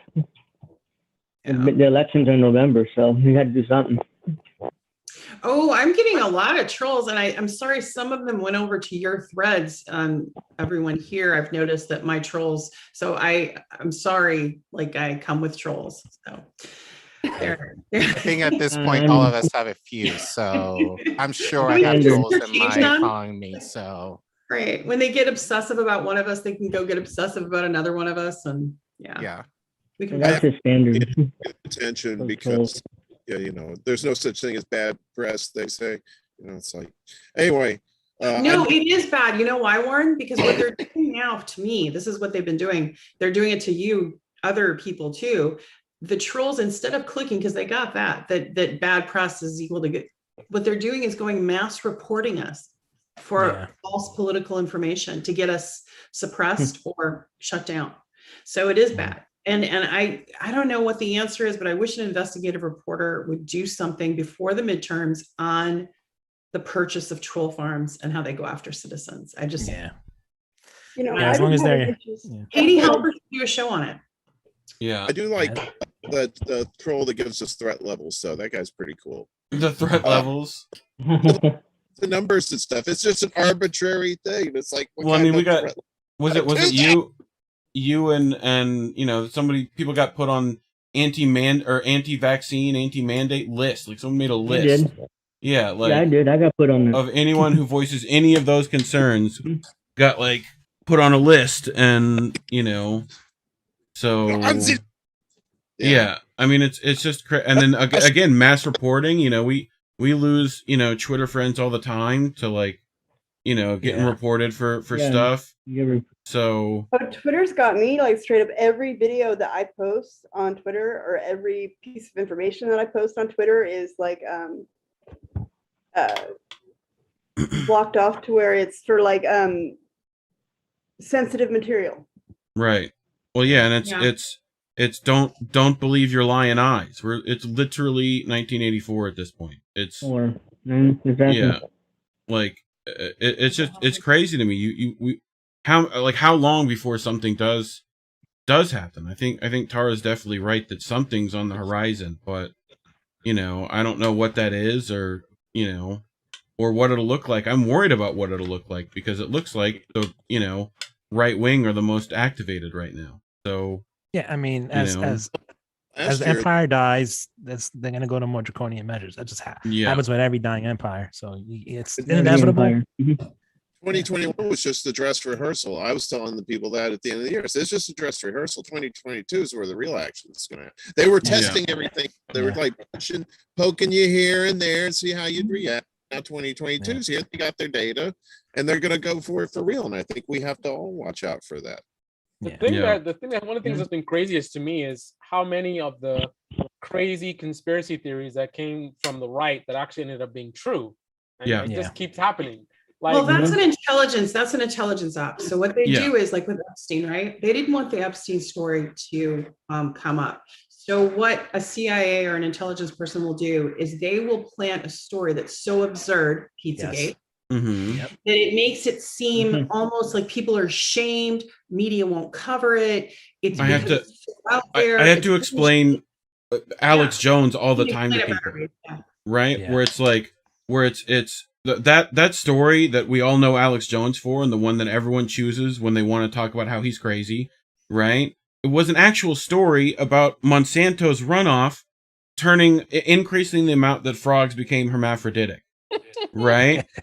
He turns that. Alex Jones then takes that story where Monsanto's suppressing their own scientists at research they funded, right? Alex turns that into they turn the friggin' frogs gay, like. That's what Alex does. Like he takes a story that has validity, right? He talked about Bohemian Grove, and that has ties to Epstein when he puts that same owl up at his island. Like, I mean, it's classic. Like, the New World Order. Yet, like any of those things. Like with I actually did a spoof on him. It's on my channel if you watch the video. Tara, that same effect you talked about to me is what's happening with Dr. Fauci right now. It's a very strange world we're living in. It's like the biggest people, the biggest defenders of Dr. Fauci, in my opinion, is Rand Paul. He is one of the ones that's keeping Dr. Fauci safe because of the fact of he's the main one that's attacking him. So it's like a right-wing thing, all those Republicans. So no one will touch it on the left. Like CNN is not going to touch it, whatever. They're not going to be amplifying some right-wing message. So Fauci's safe. Like the more Rand Paul. But what about Robert F. Kennedy Jr.? He just wrote that book, and that's becoming a bestseller. Robert, he's on the left. What do you think of that? I mean, what does that mean? Well, is he getting any mainstream attention though? No, but not at all. That's definitely being backed. I mean, you see Kennedy Jr.'s book. Like only person who might have talked about it recently has been Jimmy and Rogan. Like maybe Dr. Malone, like Dr. Drew, oddly enough, which I think Rose McGowan is friends with Dr. Drew, and I'd love to talk to him on this specific, thing. He worked with Fauci during the AIDS epidemic, right? And that's a whole like part of Robert Kennedy Jr.'s book is like based during that period of time. Right, and I'd love to have some corroboration and or expanding on that because, members of Robert Kennedy Jr.'s family are distancing themselves from him. that Rory, the documentary filmmaker, she's like saying, "Oh, I don't," and Maria Shriver, no. Yep. It's interesting. His own family is politicizing. I mean, it's just interesting. Well, it's Kinzinger as well, right? Hmm? Kinzinger as well. That was pretty bad. Yeah. His family is like, it's pretty bad. But the last two supposed right-wing conspiracies, and the thing about it is I keep seeing these things happening, and then it's like, it's true, and I never learned my lesson. So the last one was the Great Reset, right? So Tim Pool, that idiot, keeps talking about it. I never bothered to look into it because I'm like, this is Tim Pool, and he talks about aliens. So I just recently looked, I'm like, it's then actually you start finding Whitney Webb and the Barrington Declaration. But then the microchips. You guys know about the microchips though? Even Yes, that's actually happening. Yeah, that's true. Yeah, That's true. It's like Australia, they right? Yeah, I mean they look at all the right wing like conspiracies and they go, yeah, if we could just fake the moon landing again, like if we could just do that, like they're gonna make a whole nother grassy knoll. They're gonna have grassy knoll 2. Like it's gonna be a continuous like. I think it's Hollywood's obsession with sequels. That's what it is. Yeah, something that happened today. Was it Washington Post or New York Times that just had the headline a few weeks ago that said, if there was an alien invasion, would Russia protect us? And it was an actual headline. Remember that? The Russians carry a shotgun on the ISS. I think they'll be fine. Yeah. I think they'll be good. I mean, it's for the it's for the bear when they land again. But it was just a crack up. Like it was a serious headline. It was a serious question. Yeah. Well, okay. Fire in space, probably a bad combination. It is probably, Oh, by the way, I think even Jewish space lasers, I think that might actually be a thing in terms of there are some lasers that it's a Jewish run company or like there's something behind it. Yeah. I mean, it's all true. It's all true. It's insane. When it was my band's name in high school, Jewish space lasers. Named it after Mel Brooks. I suggest people watch The Expanse if they've not done that, which is literally about what the near future, what capitalism, like if it just went just this much further, we just continue with the nonsense until we get like to the outer planets, right? And the aliens show up. And it's not like what we expect aliens to be, and they have a terrible time dealing with them. So it's pretty good. People should check that out. Agreed. Lucky look. World Economic Forum is 100% real. Great Reset and what they talked about, everything they published, 100% real. I mean, these guys, they all have seminars in Davos. But it's the lizard people. It's the New World Order. Right. It's a New World Order. But it's real. I mean, wait a minute. They've been telling us that some of these people in the government are reptiles. So that's true too. I wouldn't put it past them, honestly. I wouldn't be surprised. Men in Black. I mean, really? Yeah. You got we just need those. They might have lizards. I don't know. Lizard people. I can pass because I've met her. Nancy Pelosi has some amphibian lizard like. Good to know. Good to know. Good to know. Nice. Yeah, people we need those a tank of mice. We need those glasses that like from They Live. That's what we need. We need those so we can see what they look like. Right. So I'm just pissed off that Bezos came back from space. I still want to stay out there. God. I'm waiting for the next highly suggestive did he come back rocket. From space, though? Yeah. Are you sure he came back from space? It could be another lizard person. Be a body snatcher. Yeah. Wasn't that movie where they went to space and then some alien like attached to them or something, and then they came back and they're like Invasion of the Body Snatchers with the lobsters on their back? Something like that. What movie is that? The next thing they're going to do like is 9 of them. They're going to ask people to invest in their projects on Mars or the moon to go colonize it because of global, instead of solving climate change. Why would they? We're going to go there, give us your money and we'll help you get there. They're going to make it a spa experience for celebrities. What do you mean?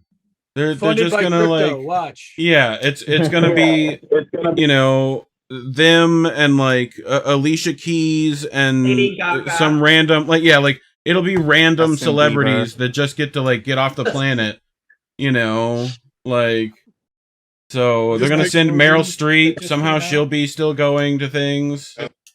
You know, There's like gardens, and and they're all it's just this surreal, like, oh look, it's it's this person, and it's the Rock. The Rock would definitely be going. You got to send the Rock.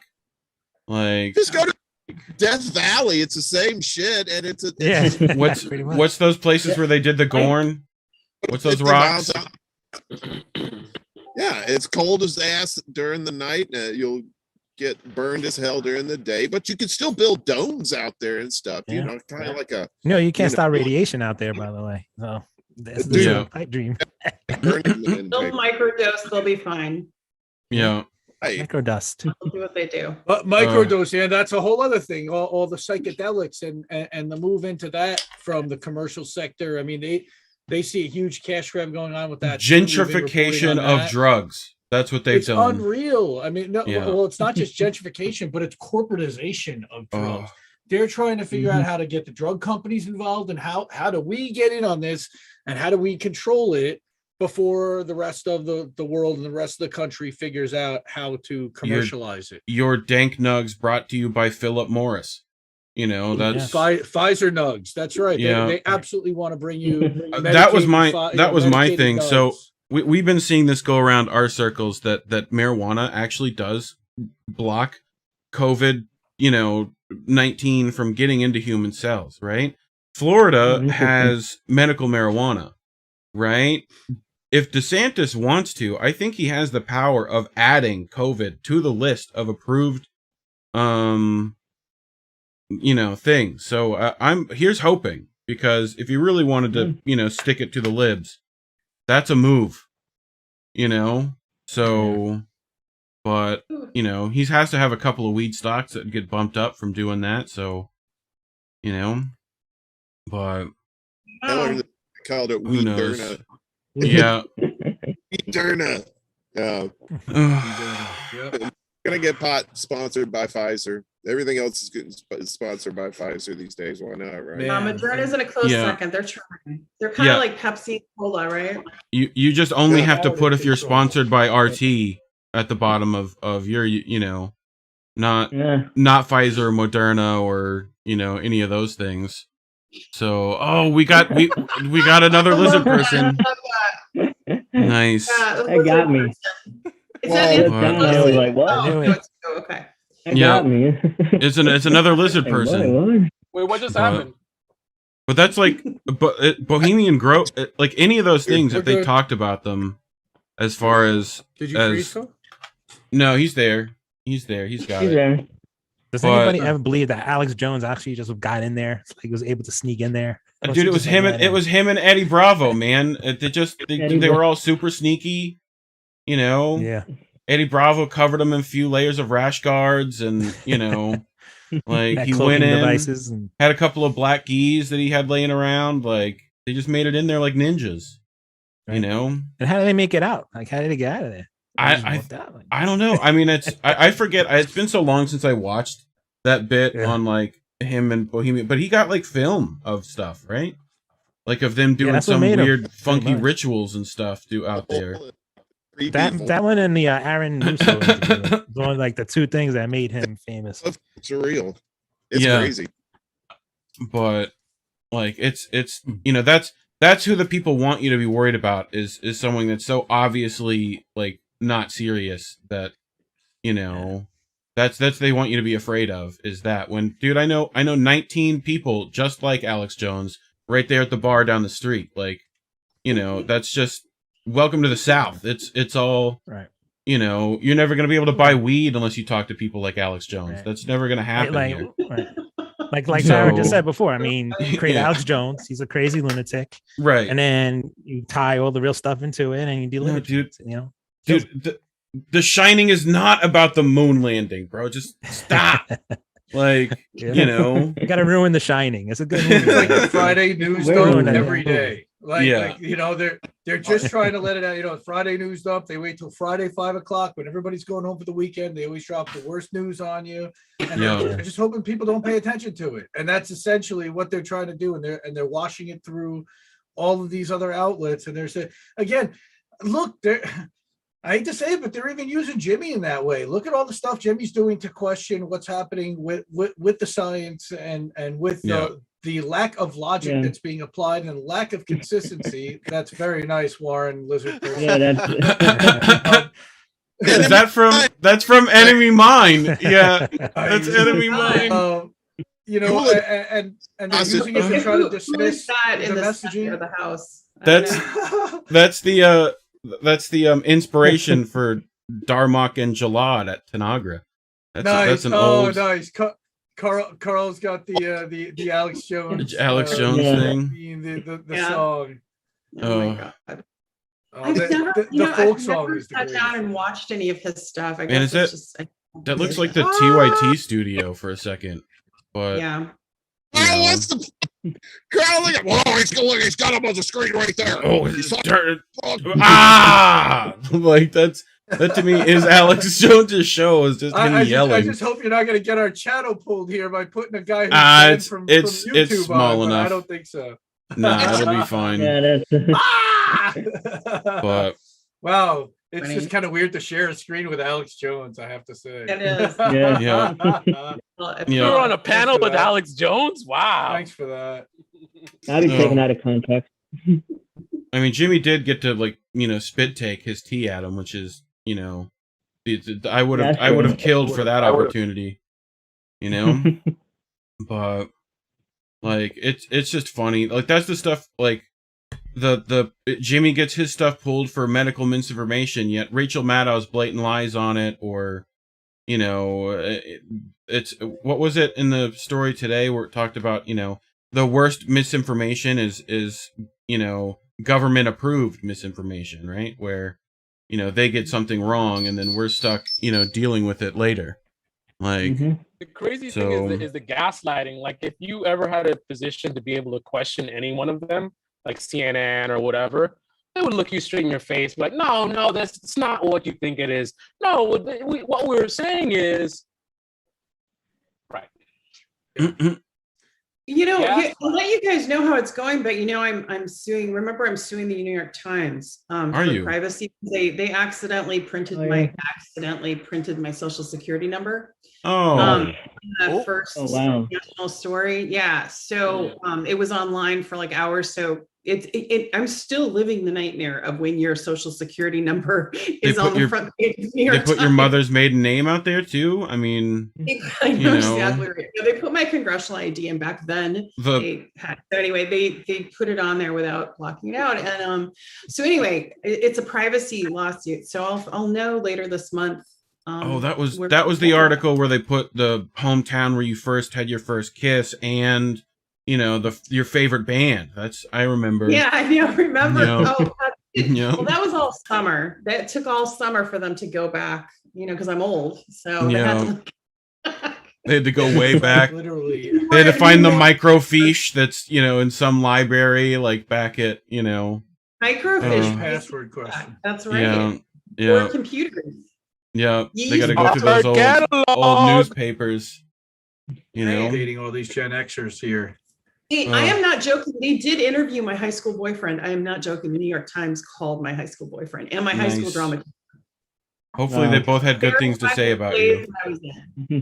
Yeah, when they do a deep dive, because it's affecting Joe Biden, they do a deep dive.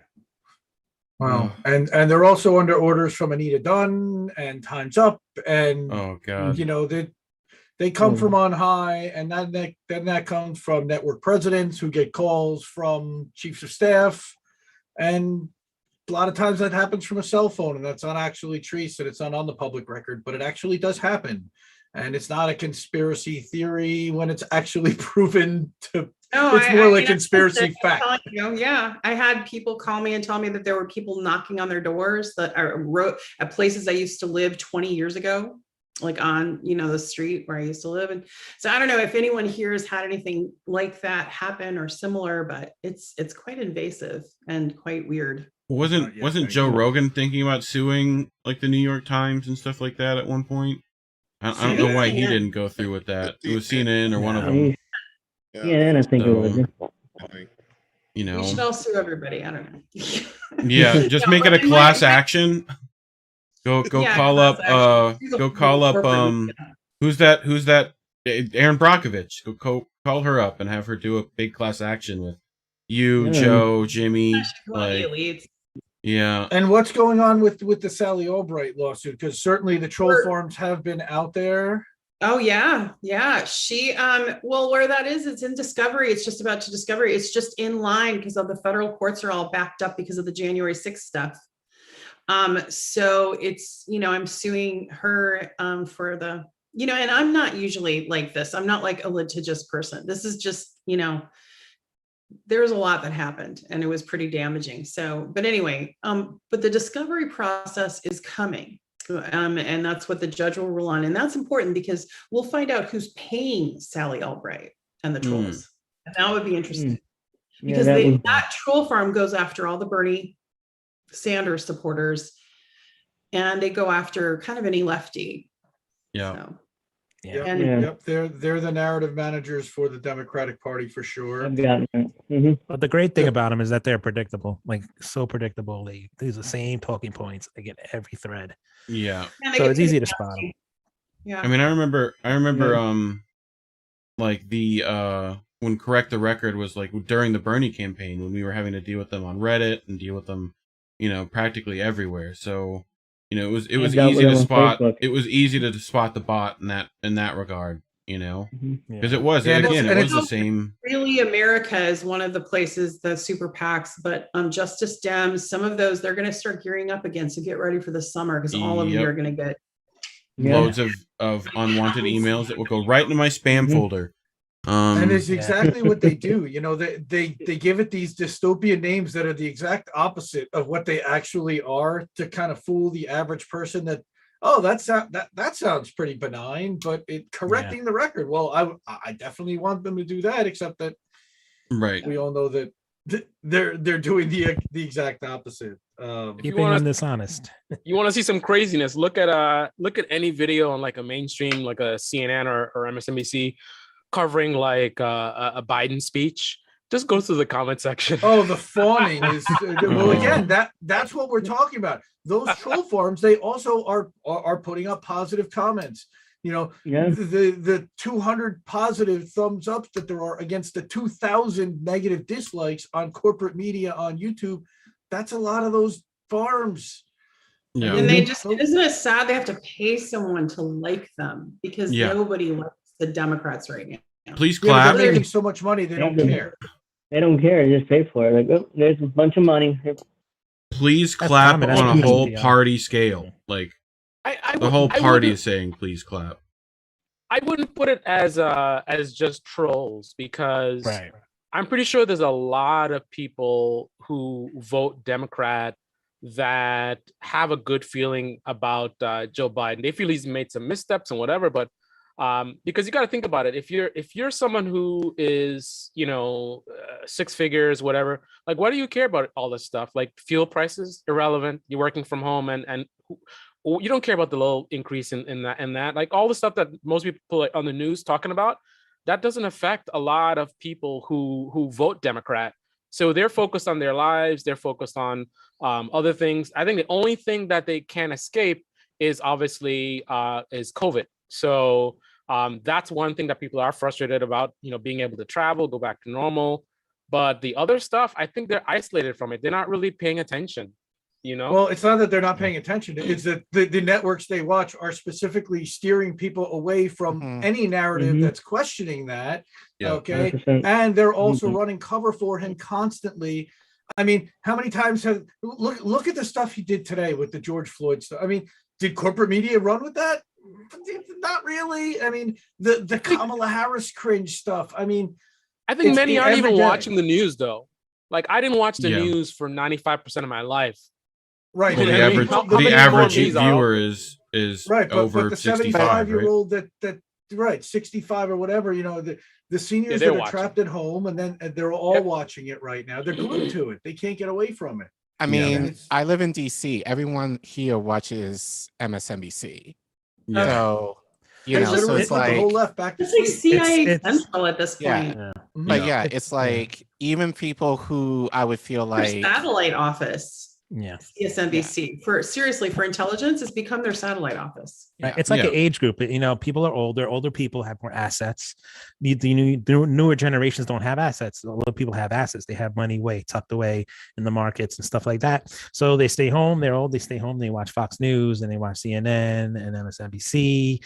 And they're the ones that are being targeted for the propaganda. They're the ones listen to NPR on their way to the job that they're still going to. Sponsored by Pfizer, okay, and by Lockheed Martin also. As we said, who subscribes to the Lockheed Martin OnlyFans? Thank you, Jesse Jet. I'll use that line. But that's what's going on. And then of course the sports leagues and the oil companies. I mean, this is who's running advertising on the big networks, because they're the only ones that can actually afford at this point to do it. Them and the political campaigns. I mean, every other year, you're going to have billions of dollars pumped into the system. And this is why the media plays into this, is because they're getting all the ad dollars from all the political campaigns, the dark money, the super PACs, all of it. It's so dirty and it's sorted and it's all interconnected. Because they go like, these 24 retiring representatives, how many of them are going to go to either lobbyists, to go for one of their constituents, big corporations, to sit on one or multiple boards, where they're going to draw multiple six-figure salaries for barely doing any work. And they've already got lifetime benefits and a pension for most of these clowns. So this is all gravy for all of them, and they're already part of the Millionaires Club. I mean, it is beyond madness that these are the people that are running this country. Let me ask you guys your opinion on this stuff regarding the poll. So Biden's polls are like 34, something ridiculous like that. Yeah, 30% approval. Yeah. So what do you think is the delta between what the polls show now versus what level of support will the Democrats have come election? Now, obviously they're not going to do that well, but I don't think it's anywhere near as bad as the way it is now, because it's like people can complain and whine or whatever, but when it comes time to vote and it's like, oh, do you want those Republicans to win? Like it's those racist Republicans or the Democrat. I think the lesser of two evil voting only stand in line and they're gonna do their thing. I think people won't vote.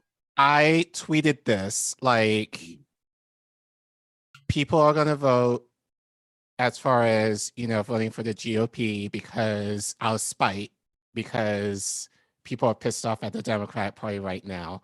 And then people are gonna vote Democrat in fear of the boogeyman, whoever that is. So those are the two camps right now. So turnout will be at a record low. Turnout will be at a record low, but it wouldn't matter. Midterms are always shitty. So but even more so, it wouldn't matter because ultimately, but that's how it's going to go. It's like, but we're already getting the Michelle Obama most important election again of our lifetimes. I mean, the gaslighting's already started. The whole saving democracy thing, like it's just, how many times are they going to say that before it's just everyone just collectively bangs their head against a wall? There is no democracy. And I don't know, and I don't know what the DNC is thinking, but freaking MAGA's not going anywhere. They haven't gone anywhere. They're still here. That giant groundswell of support you had 2, 4, 6, 8 years ago, that blue wave is now either pissed off with you for not doing things better, right? Or has completely stopped following you because they went back to sleep, or there's so many options as far as like to not be engaged right now, or they're so disenfranchised, right? Yeah. Or they're not going to care and will vote Democrat. But I think that the rape culture thing plays into this because of, the Epstein case coming forward. My case came forward about Biden. The Cuomo case came forward.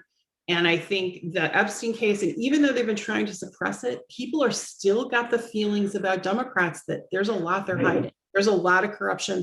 There's sexual assault and misconduct corrupt in the elites. And I think that that's, you know, they're going to have to deal with it this election cycle, whether they like it or not. How many I will- sociopaths? I mean, it is a uniparty more than ever. Die As hard. Whitney Webb famously says. That's the thing. It's like how many diehards are going to be left? I mean, you're always going to have the diehards. It's just a matter of how many are left, because how many have just like seen the light over the last 2 years or 1 year since I don't know if it's a diehard thing. Like Colin, for example, you said that the voters are pissed off. Like, why would you say that? Like, what would the Democratic voters be pissed off about right now? When you say that, what are you referring to? I think people who care a little bit more, I would say mostly lower income, I would say. Okay. If you're like more, if you make a high income, you probably won't care as much. But I think if you're lower income, who you're kind of have more dependent on the Democrats to actually do some shit versus such as $15 million wage, $2,000 checks. I'm just calling out those two things. You know, like there's a lot more at stake for them. So, and especially since Biden, he lobbied on those things. He lobbied, for like, oh, if you vote for me, you'll get this money, or if you vote for me, you're going to get higher wages. And one thing we all know, don't fuck up with people's money. Right. So that's why so honestly, the fact that he went to Georgia, to give that speech in regards to voting rights, I'm just kind of like, really? You have the gall to go over there and like to the very state that you pushed the $2,000 checks, and only to turn back and say, oh no, you're going to get $1,400. I'm surprised, even like, I'm actually not that surprised, I guess, with the students who are representative of the HBCUs who are like sitting right behind them. I'm surprised like they didn't walk the fuck out, like in light of him just being there. Like the fact, like Stacey Abrams had some, huh? Didn't a bunch of people not show up, and they were like embarrassed? Stacey Abrams didn't show up, which I think showed, like, which I mean, I'm not a fan of Stacey Abrams, but I mean, kudos to her for not, for not showing up. I heard that he was supposed to talk about the hot sauce in his bag, but he forgot. So No, tell me, because I missed this. Stacey Abrams, which is interesting for me because you have to understand, Colin, I have an emotional thing about this because first of all, I went to high school in Georgia. Second of all, I supported Stacey Abrams. And third of all, she came out and publicly said that she not only believed Biden, but didn't believe I was sexually assaulted and doesn't know me, never spoke to me, nothing. And so it hurt like in a deep way. And she affected me because people listened to her and said, oh, well, then don't believe Tara Reade because Stacey Abrams, because she was trying to be VP, right? At that time. Yeah. And then when she got basically cock-blocked for that position. That was great. Right. When they were on MSNBC, hey, do you have something you want to tell her? That might explain why she's upset. That might be the reason. Not anything else. That's the real reason. I didn't see what happened. But yeah. Colin, so I think to answer my question, lower income. Yeah, and I think especially like I have a trouble saying among the Black community in particular, but I think like obviously like our community in general are more or less Democratic. I think especially among older people, they will just overwhelmingly vote Democratic without necessarily demanding anything, for their vote. So I feel like among the youth, among the younger Black people, I think you can make the argument, no, they're not necessarily going for that now.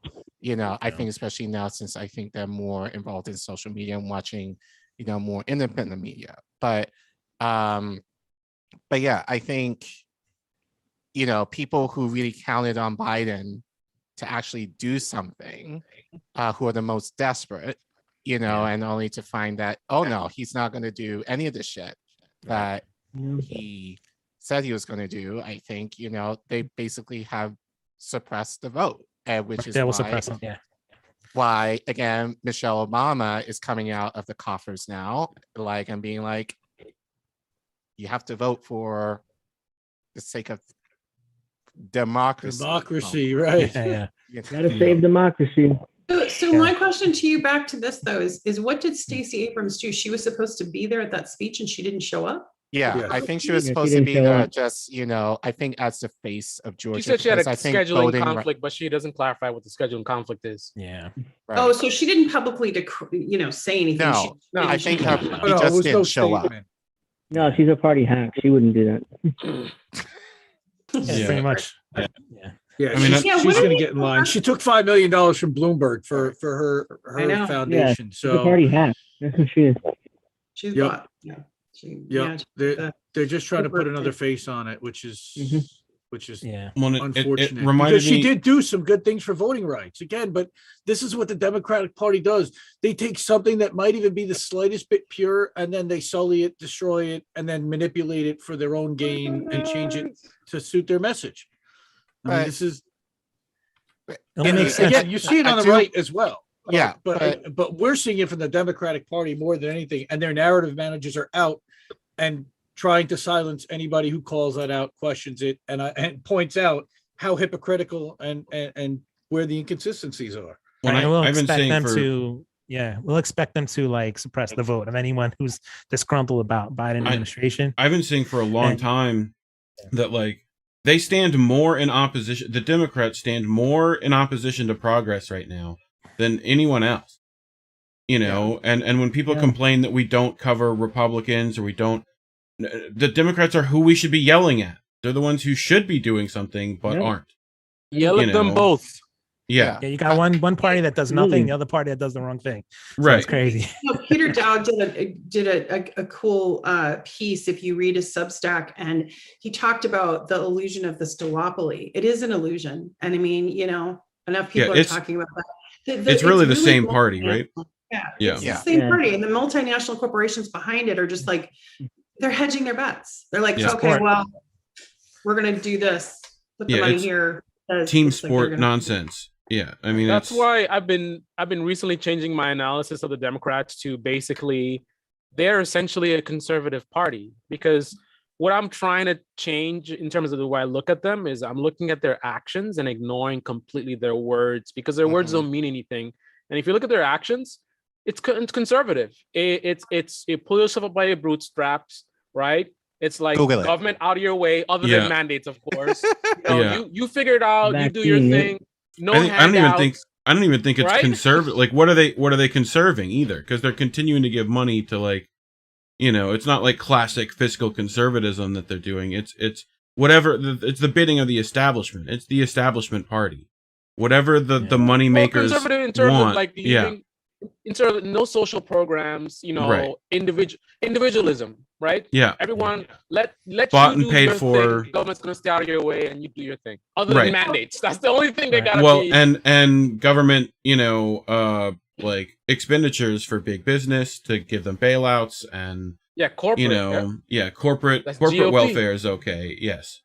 Right. Like We're the and empire in the it world. used to be. And it we used to get- be a much more it used to defined. just be GOP, but now it's Right. both. Yeah, Again, now it's the both. Uniparty. It's the Lincoln Project. Okay, it's There you go. it's who's There the you other go. who's the other guys? The Midas touch. Okay, these are Right. quote unquote Republicans that are calling out the Republic. They're actually Democrats. They align with Nancy Pelosi 96% of the time. Yeah. I know.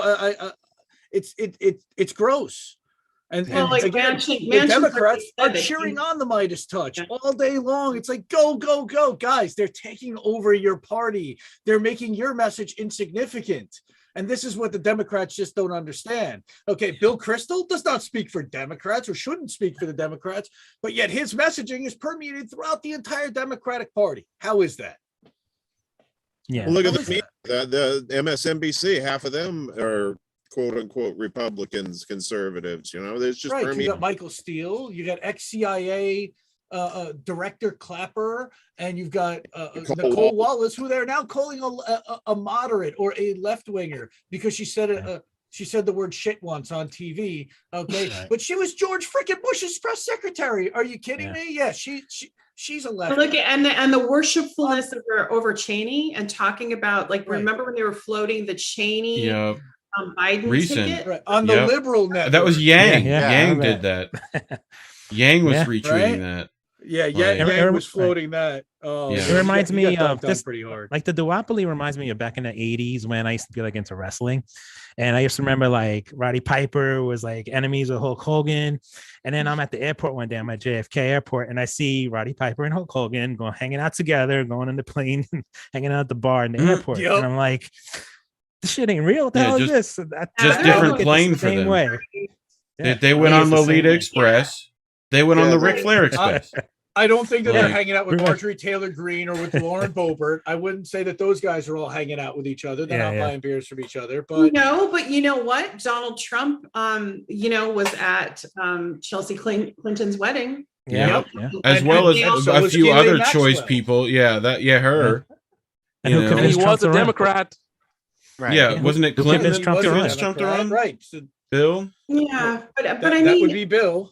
It's kind of and like then the illusion that we have about media people that are very prominent that seem like the Fox reporter versus the NBC. They hang out and have drinks together, and they're all the time. They're going they're right next door. They're right across the road.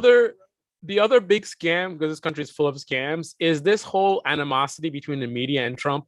What animosity? They love him. He's great at ratings, and behind the scenes, they're friendly with him. They like him. They are begging. They are begging him to run again. They are dying for it because Biden has just been so bad. Well, look at CNN's ratings. Tanked. Yeah, Maddo needs something. It was a great relationship because both sides get something that they benefit from. So the reporters, you get in the press room and then you try to ask some crazy question that'll go viral. It's like, Trump, why did you lie about blah blah blah? Next thing you know, it's like 1 million views and your name's everywhere. Like that's a thing. Or CNN, you get some line and then you put it on your YouTube channel, CNN, and it goes viral. Right, so they're getting what they want, and then Trump, he's putting on a show for his base. They love it. They love Tara, when he goes like. Tara, you just remind me of something. You mentioned that how you feel that something is on the horizon. Mm-hmm. Isn't Trump supposed to kick off his social media platform allegedly within the next few months? I don't know. What I meant by that is I feel like we're about to enter a world conflict, or to do one by proxy. I feel something bad coming. That's what I'm a little worried. Domestically, domestically, we're a fucking mess. I mean, like we're just whatever. You're looking at an Iran, China, Russia type of alliance. Syria involved somehow too, and this all starts to get they're talking about cutting off SWIFT, and if they cut Russia off of SWIFT, it will be a worldwide economic collapse of some sort. It will be a calamity because Blinken has a hard-on for Russia and has for so long. It's so bizarre.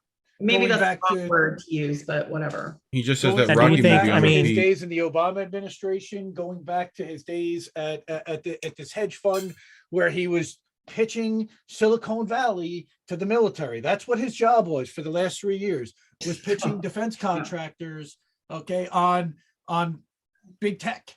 And now look at him. Now his whole job is to sell that basically to the entire rest of the world. And it's wow.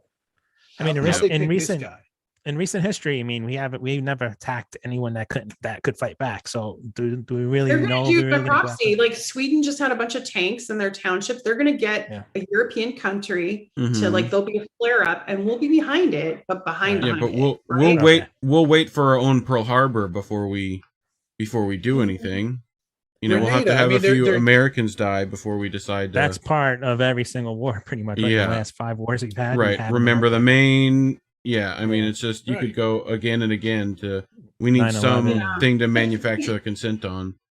And you all know history really well, and you know that, like right now, they want something to unify, the country, and take the attention away from all the domestic problems and the poverty and the issues that we're having COVID. and distract us before that. So it'll be something to make Biden look like a hero, something to make him viable, and these people stay keep their power. So some action, they'll say First they have to wake them up. yeah, they have to wake them up. Like Changes, World War II after the Depression. I'm sorry, what? Yeah, it's sad. You know, I hope they don't. I hope the world doesn't burn before we figure out how to get our crap together. But you know, what is it? What pain do we need to have? Yeah, The saber rattling has definitely been there. We've seen definitely a ramp up in rhetoric. We've seen a ramp up in again, part of it, like Tara said, is because of the military spending. Now they need to justify spending that $788 billion, which of course, even a small portion of that could fix a lot of the problems that are going on in this country. Yeah, and could get Congress hospital keeps beds. Authorizing more money. They authorize more money, even more than the military asks for. Why? A lot of it's going into black ops. We did a piece on this. A third of the military spending that we just did could resolve poverty in America. And when you think about that, that's for 1 year. Yeah. 1 year. Yeah. In Do you 1 think year. that, as you guys are talking, I'm beginning to think something is going to pop off in Africa. I was going to say it's probably going to happen over Africa. Yeah, because China's been supporting what's going on there and actually uplifting them and giving them medicine and roads and actually helping their infrastructure, whereas we're offering what? Bombs and mining and I don't know what are we offering other than the fact that, like, if you don't, our military is going to trample you, destabilize your country, and overthrow your government. You need Does anybody think that once the war on terror winds down, that's probably like when something new is going to pop off, like when the next conflict is coming? They're already trying to say that China is committing genocide, right? They're already trying to say that. And then also domestically, I think they're going to also focus domestically, and that's Patriot Act 2.0. This is what Whitney was talking about back in November, that there was going to be some type of, in November of 2020, that after the election, there was going to be some type of an incident somewhere in the Capitol. I mean, it's unbelievable how much she had it nailed, what was going to happen. And just everybody subscribe to Unlimited Hangout if you're not already. I think most of the people here already are. But again, everybody knew had some idea what was going to happen here. That was all part of the plan, in a way. Did they know exactly how it was going to turn out? No. Did they think that the electors were going to get turned over? Probably not. But it was going to be enough that they could have a Patriot Act 2.0. I mean, this was already in the talks. They had talked about what was the Event 201 was a simulation that had happened, I think, in May of 2019, where they had talked about a lot of this stuff and cracking down on dissent and censorship. And it's, again, I got to have Whitney on. So one of these days, I would love to interview her. Whitney Webb, if you're listening, my God, I'd love to have you on as Friends of Indie Left, because you are definitely a friend of mine for sure. Yeah, she goes in debt. She really goes in depth on a lot of stuff. She kills it. I loved hanging out with you guys. I have to run, and I think we're right at the 2 hour mark. I think. We're right at 2 hours. I think this was a good network stream. I guess we can let everybody plug their stuff. Uncle Booyah, listen to me. See, this is how I know we all need to go. I've rubbed the bottle and the genie has emerged. I've always wanted to say that. No. Not sure. Thursday for the show. That's still in the works. I was a little ill today, so I was. I'm a little behind on that, so hopefully we'll have somebody cool on there Thursday. So nice. Run Extra will be up on YouTube. That's it. And Tara, do you have any more articles, podcasts coming out this week, next week? Yeah, I'm recording one tomorrow that'll come out probably next Friday, and that's with Michela Morlato from Italy and her story about being charged with espionage by the U.S. military when she reported sexual misconduct. So it got thrown out in Italian court, but Italian court's different than U.S. court. They have stackable crimes. So even though that case was thrown out, if she's ever charged with anything in Italy again, they'll bring it back in. Okay, so it was a very awful thing that she survived. She's treated like a criminal still because her husband's on the base and her children. So they escort her with soldiers on and off, and she's banned from the base. But basically, she reported sexual misconduct of a general, and he got fired. So, but she's the one who has to suffer for it. Wow. Yes. That's of course. Wow. That's yeah, America and Italy. Yeah, that's us. How Americans behave in Italy. Anyway, so that's that podcast. And then I just did one that's out right now with Slavoj Žižek, the most dangerous Western philosopher, because he questions democracy. He's a Marxist. It's really interesting. That was a cool conversation. So Politics of Survival, you can find it on Buzzsprout, wherever you find Spotify. Spotify. That's where I usually find it. And Yeah. and we have the latest the Zizek interview of the podcast actually on the Indie News Network .substack.com. You can get it right there as well. Yeah, so thanks for letting me plug that. Cool. Oh, it's our pleasure. Chris, I know you've been uploading some new videos. I want everyone to know where they can find you and your channels. Yeah, you can go to YouTube and you can just check me up on Twitter. I have all the links on there. I also have a Linktree account, so you can go on Linktree and check me out. I post as much videos as I can. I do have a full-time job, so I'm always going back and forth, and a family, and, juggling time. So so just check me out, man. And I'll do some more streaming. I'm trying to go into live streams, right? But I haven't built the courage to do it yet, but I'm going to be doing it. And we'll see what happens. At Chris Legion, right? Just do it. Don't do it. On Twitter, he's at Legion Socialist. That's it. And I think when you're looking him when we look him up on YouTube, is it just your name with Chris with a K? Yeah, Chris Legion. You can call me Legion if you want. But yeah, I'm on there. Legion Socialist on Twitter. And you can catch my links up there. So everything's on Linktree. If you want to look for me. Excellent. Reef, I know you've got a couple shows. Yeah, I've got one of those link trees. Chris, if you want to come on this Friday, you're welcome to do that. It's Fridays at 10. You just have to get high on camera. I know some people don't feel great about that, but otherwise you can get high off camera and be high on camera too. Yeah, whatever. There's no rules. But anyway, check out my channel. I think it's Reef Breland on YouTube. Should be able to find that. Twitter's at Reef Breland.